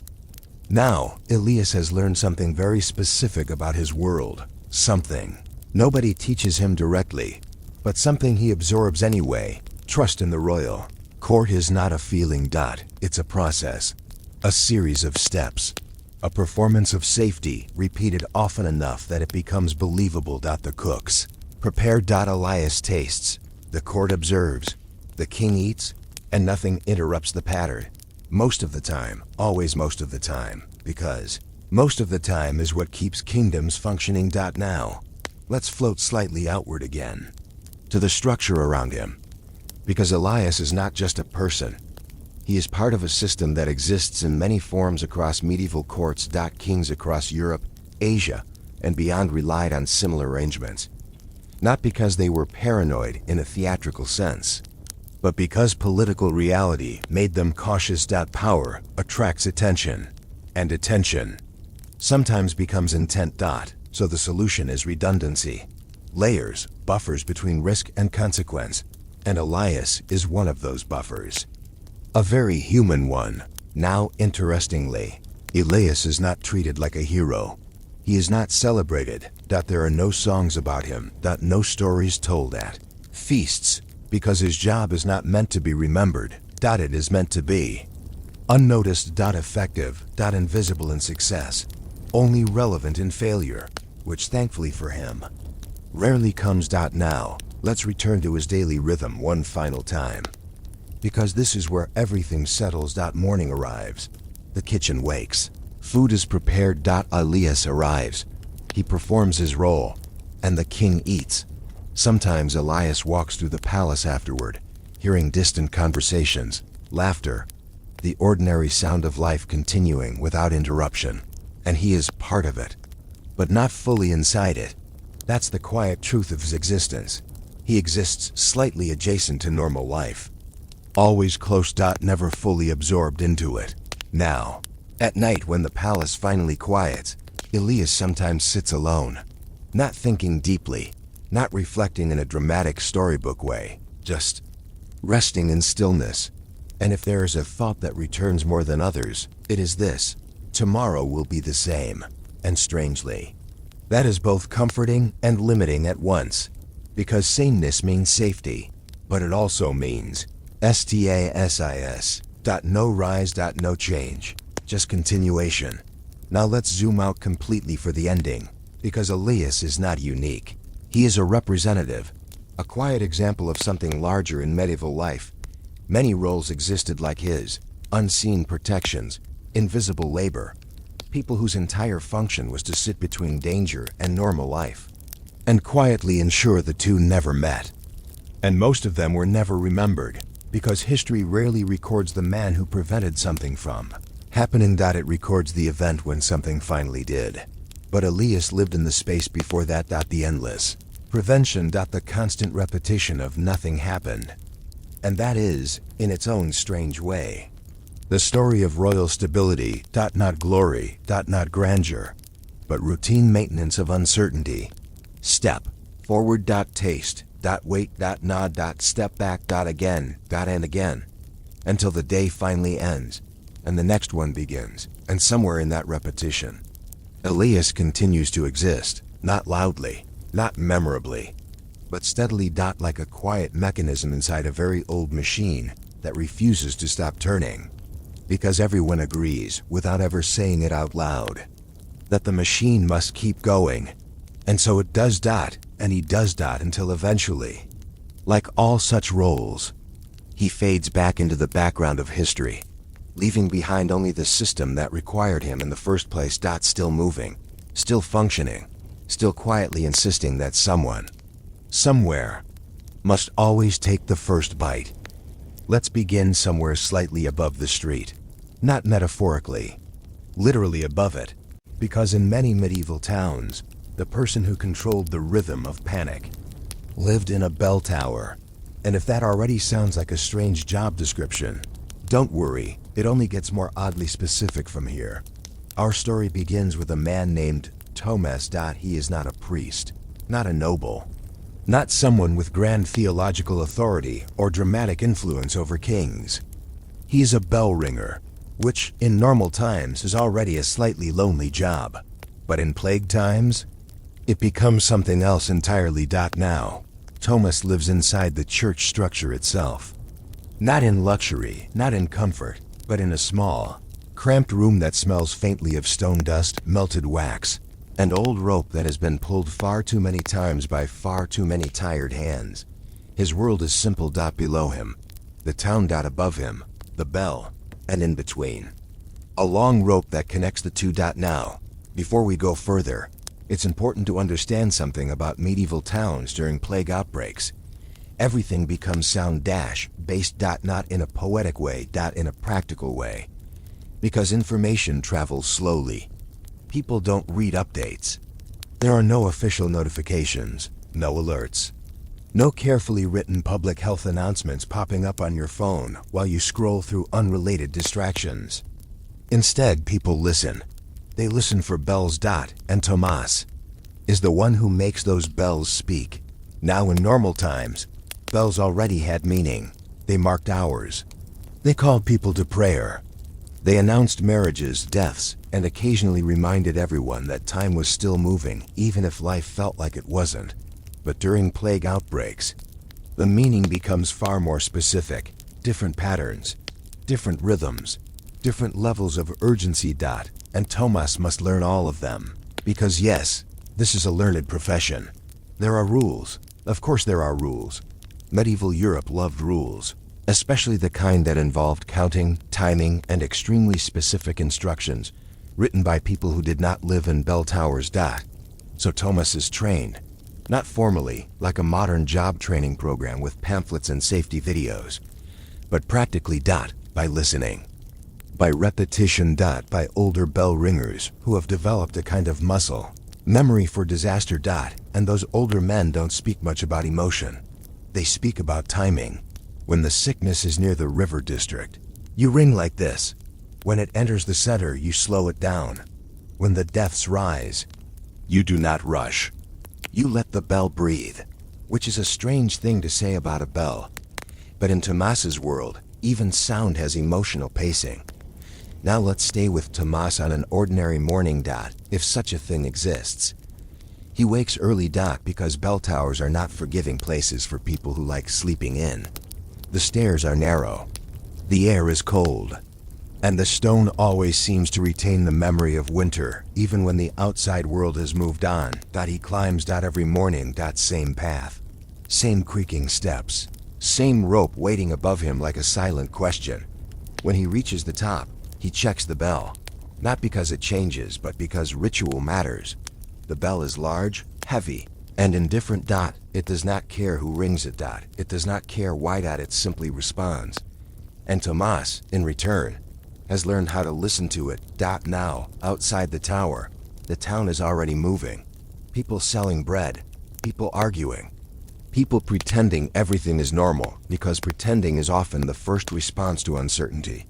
And at this stage, there's no plague alert yet. Just rumors. Whispers. A few strange illnesses on the edge of town. Nothing official. Nothing confirmed, which means the bell stays quiet. For now. Tomas waits, and waiting is, strangely, a large part of his job. Because bell ringers during plague periods are not constantly ringing, they are anticipating. Listening. Ready. And readiness is its own kind of tension. Now, let's talk about the first signal. Usually starts small. Not a grand announcement. Not a dramatic revelation. Just a change in instruction. From the church authorities, a priest visits the tower, or sends a message, or simply appears with that quiet expression that says, "We are adjusting the schedule slightly." And Tomas understands immediately, something is happening. So he practices the first pattern. A slow, spaced-out tolling. Measured. Controlled. Not alarming, but noticeable. The kind of sound that makes people pause in the street for a second and think, that was different. And that is enough. Because medieval communication doesn't need clarity. It needs recognition. Now, Tomas pulls the rope. Once. Then again. Each pull sends a heavy vibration through the tower. The bell swings above him with a deep, resonant tone that seems to hang in the air longer than it should. And below, the town hears it. Some people ignore it. Others notice. A few glance upward. Not panicked. Not yet. Just observant.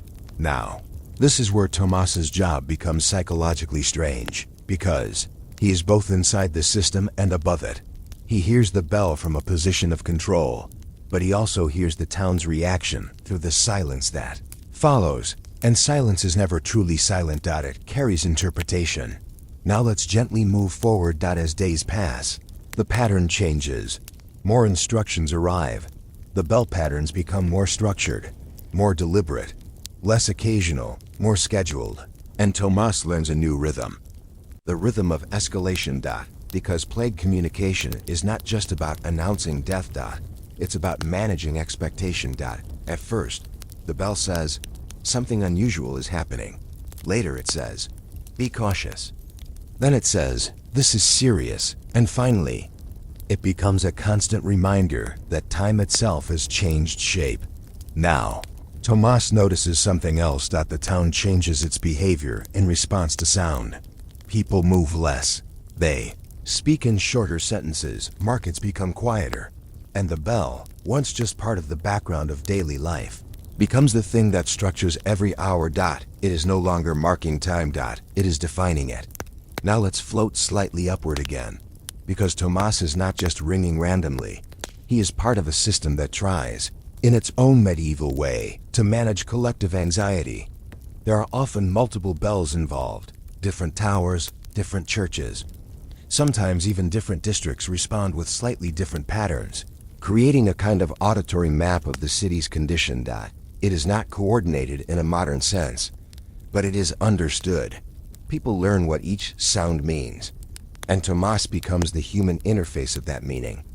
He is not a doctor, he is not a ruler, but he is part of the information network. A very loud one. Now, let's return to him in the tower. The rope is worn. Familiar. His hands know it without thinking.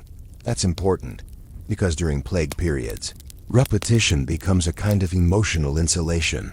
If he thought too much about each ring, it would become unbearable. So instead, he focuses on mechanics. Pull. Release. Wait. Pull again. And the bell responds without judgment. Now, something subtle happens over time. Tomas starts to recognize the town not by faces, but by sound patterns. A normal day has one rhythm. A tense day has another. A crisis day has its own distinct signature. And he begins to understand the city as a living thing that speaks through resonance. Not words, not images. But sound. Now let's pause here, because this is the foundation of his entire world. A man in a tower, a rope in his hands, and a bell that translates human suffering into audible patterns. And this is only the beginning, because as the plague intensifies, Tomas will discover that ringing a bell is not just about announcing what is happening. It is about deciding how the town experiences time itself. And once that begins, everything else becomes much harder to ignore. Let's stay with Tomas in the bell tower, because now the town below is no longer just slightly uneasy. It has started to listen differently. And that changes everything. At first, Tomas notices it in small ways. People in the streets don't look up at the bell with curiosity anymore. They look up with expectation. As if the sound itself is now a kind of announcement they are constantly waiting for, even when it hasn't happened yet. That's the thing about repeated warning systems. Eventually, people stop reacting to the message and start reacting to the possibility of the message.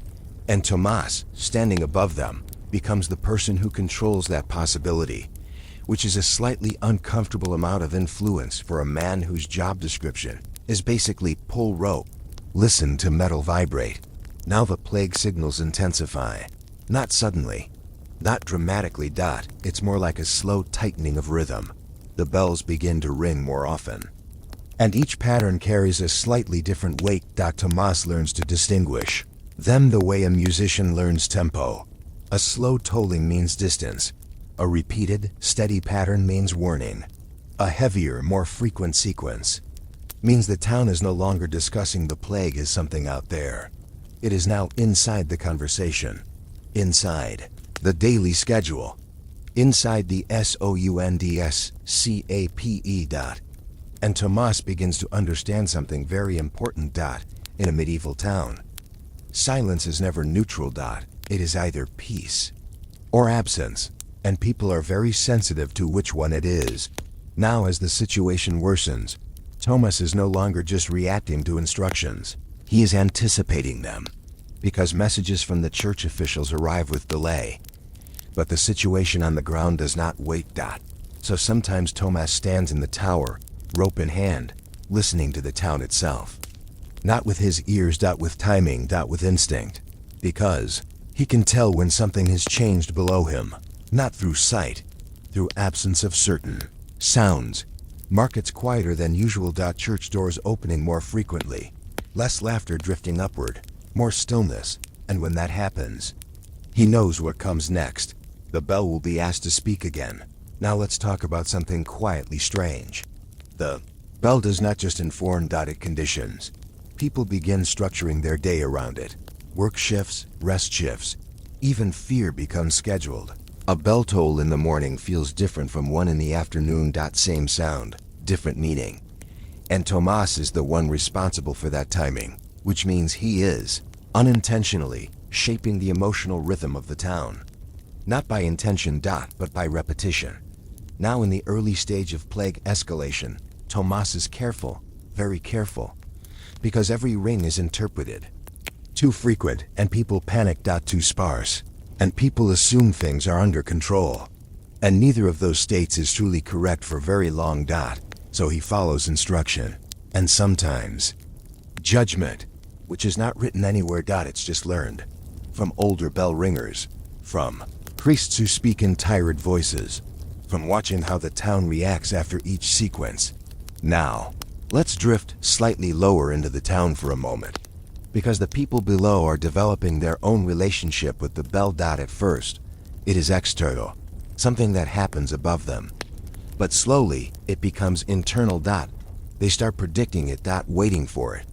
Feeling uneasy when it is delayed, and strangely, feeling uneasy when it is absent, because absence stops meaning safety and starts meaning uncertainty, and uncertainty, in plague conditions, is worse than bad news. Bad news has structure, uncertainty has imagination, and imagination, in a frightened town, is rarely gentle. Now Tomas begins to notice something else. The bell is no longer just marking plague progression. It is marking social behavior. When it rings at certain intervals, people adjust movement patterns. Certain streets empty, certain gathering points shrink, certain daily rituals stop entirely, and without anyone formally instructing it. The town reorganizes itself around sound, which is a very medieval form of public health policy. Now, Tomas is still just one man, but his consistency becomes critical, because in unstable conditions, predictability is calming, even if the content of the sound is not. So he keeps the rhythm. As steady as he can, even when instructions are vague, even when the meaning becomes heavier. Now, let's float back up into the tower again. The rope is becoming familiar in a different way now, not just physically, but emotionally.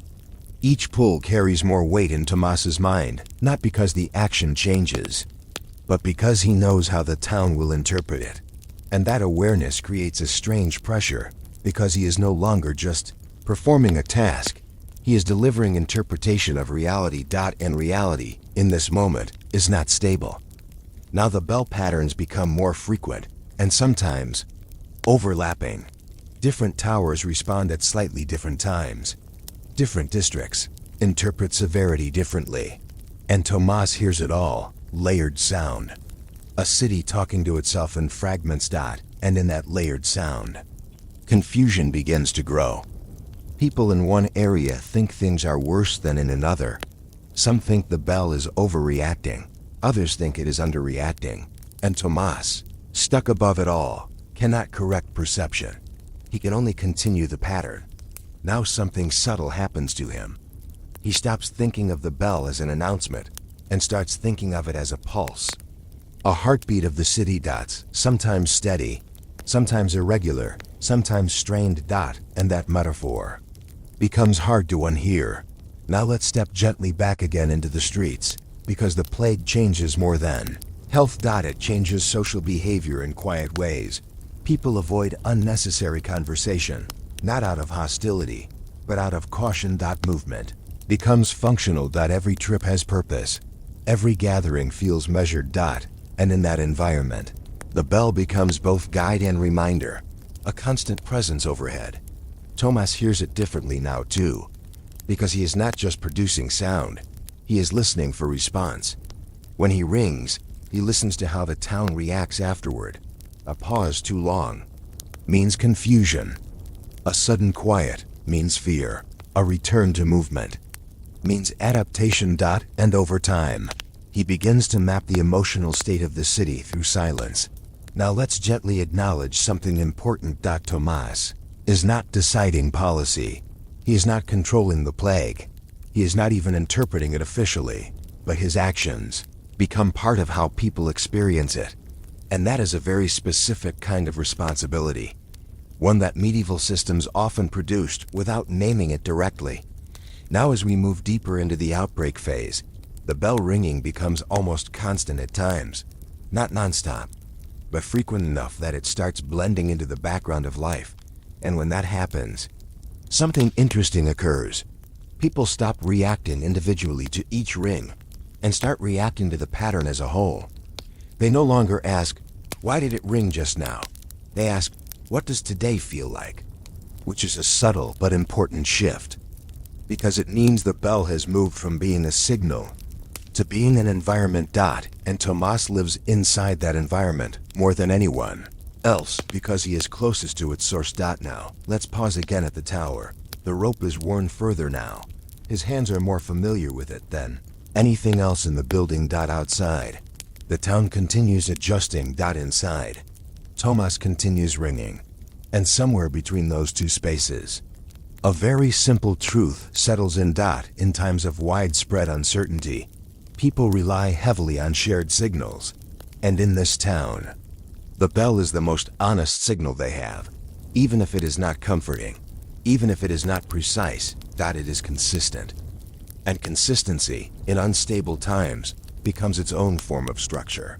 So Tomas keeps ringing, not heroically, not dramatically, just steadily, as instructed, as learned, as expected.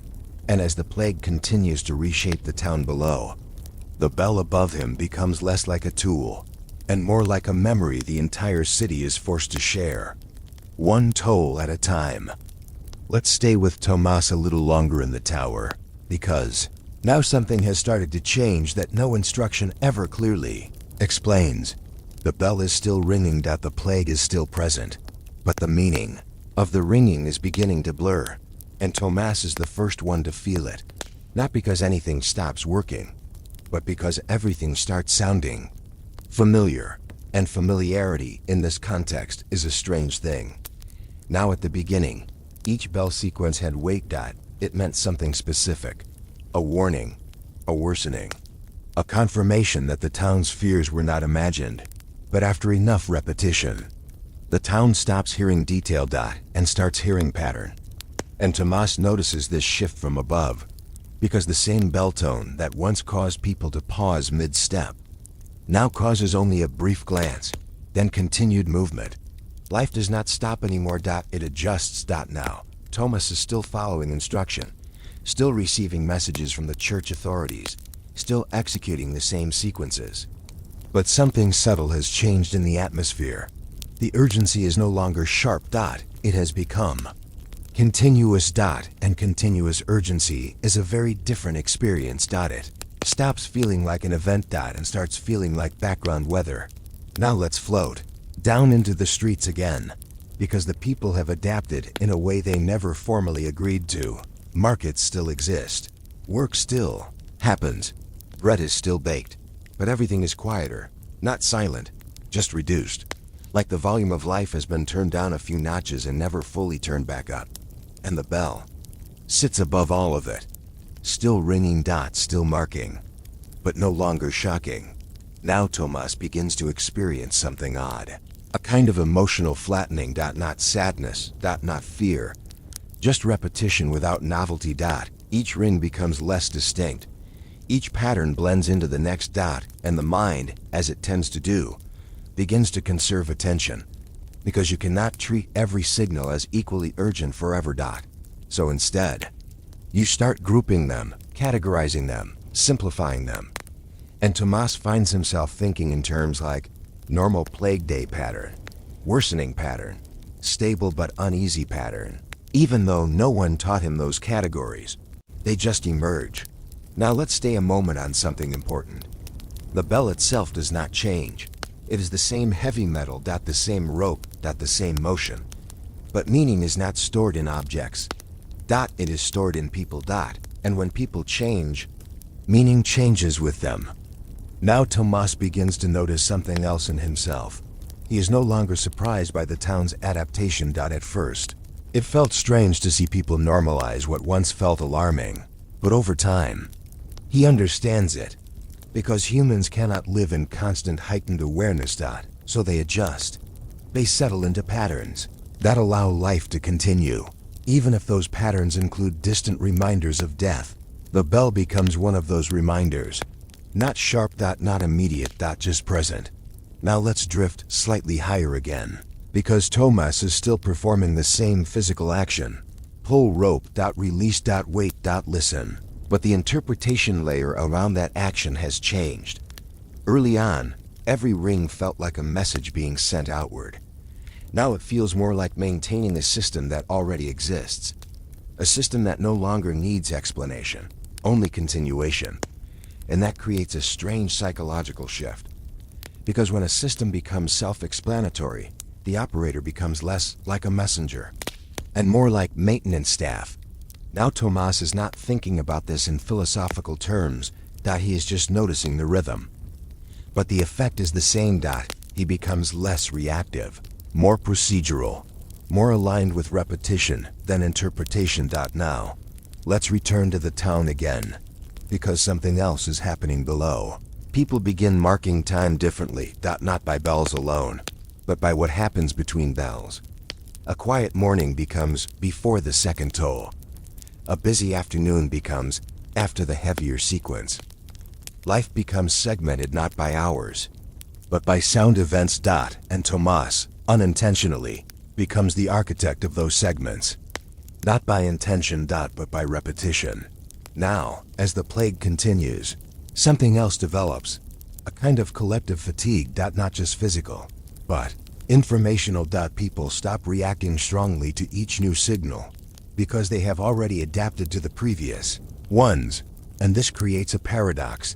The bell must continue ringing to maintain awareness. But the more it rings, the less it disrupts. So Tomas finds himself in a world where the effectiveness of the signal slowly decreases, even though its necessity remains. And that is a deeply medieval kind of problem. Now, let's float back up into the tower again.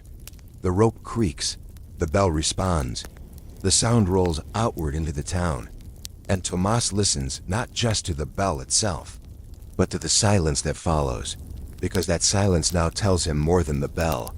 How quickly people return to movement. How long they pause, whether the town feels suspended or simply passing through. And over time, Tomas becomes more aware of silence than sound, which is a quiet reversal of his original job. Now something subtle happens as the plague eventually stabilizes. Not disappears, not resolves, just stabilizes. The bell patterns reduce in frequency, not dramatically, but gradually. And Tomas feels that change in his routine before anyone explains it to him. Fewer urgent sequences, longer gaps between instructions, a return to more ordinary tolling. And slowly, the town begins to reassemble its normal rhythms. Markets grow slightly louder, movement becomes less cautious. Conversation returns in longer sentences. And the bell, once again, starts to feel like part of daily structure, rather than emergency response. Now Tomas experiences something unexpected. Relief. But not dramatic relief. More like release of tension he didn't realize he was constantly holding. Because when urgency becomes normal for long enough, its absence feels unfamiliar. Now let's gently step to the final stage of his story. The plague does not end with ceremony. There is no official announcement that everything is over.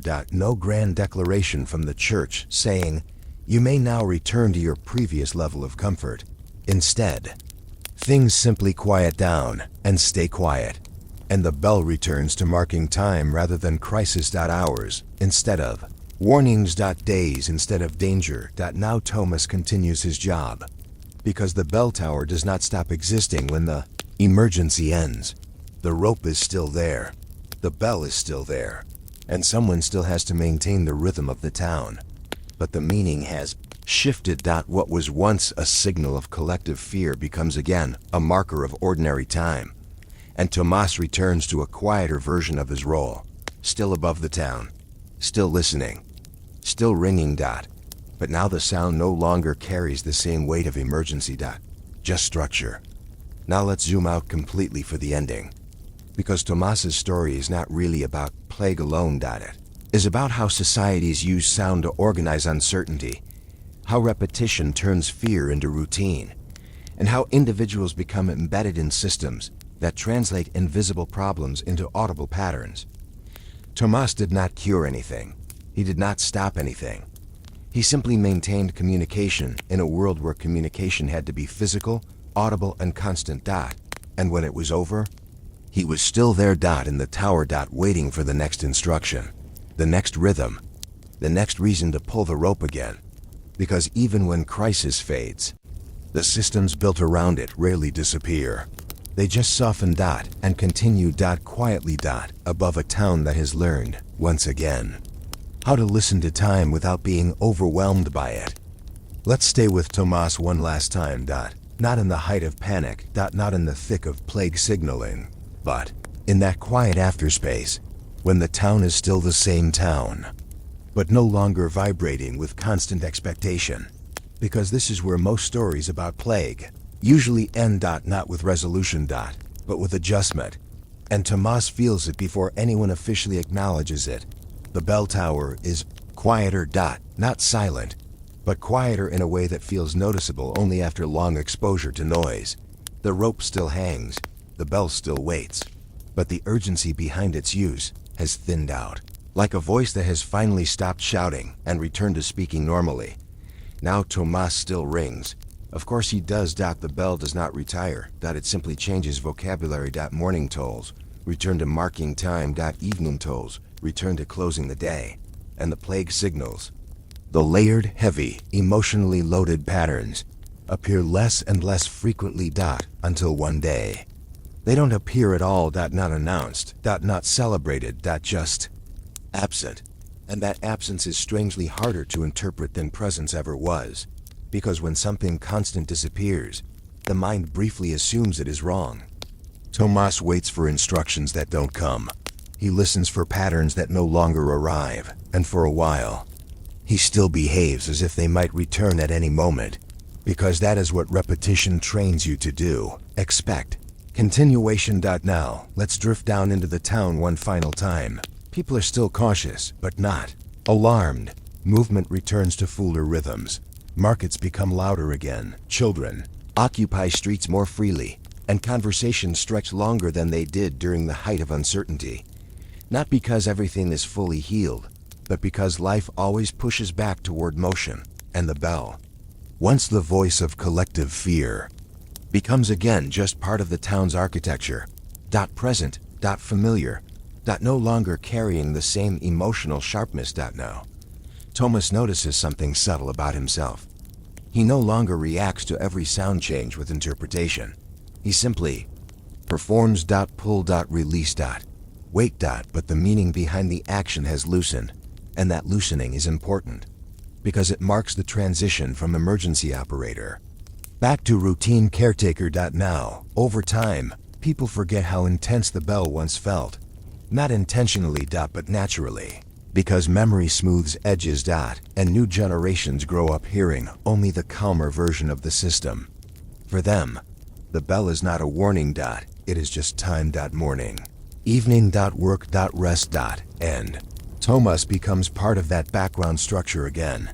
Not remembered as a crisis operator, but as a constant presence in the town's acoustic life. Now let's zoom out fully, because Tomas's story is not really about plague. It is about systems of communication built under pressure.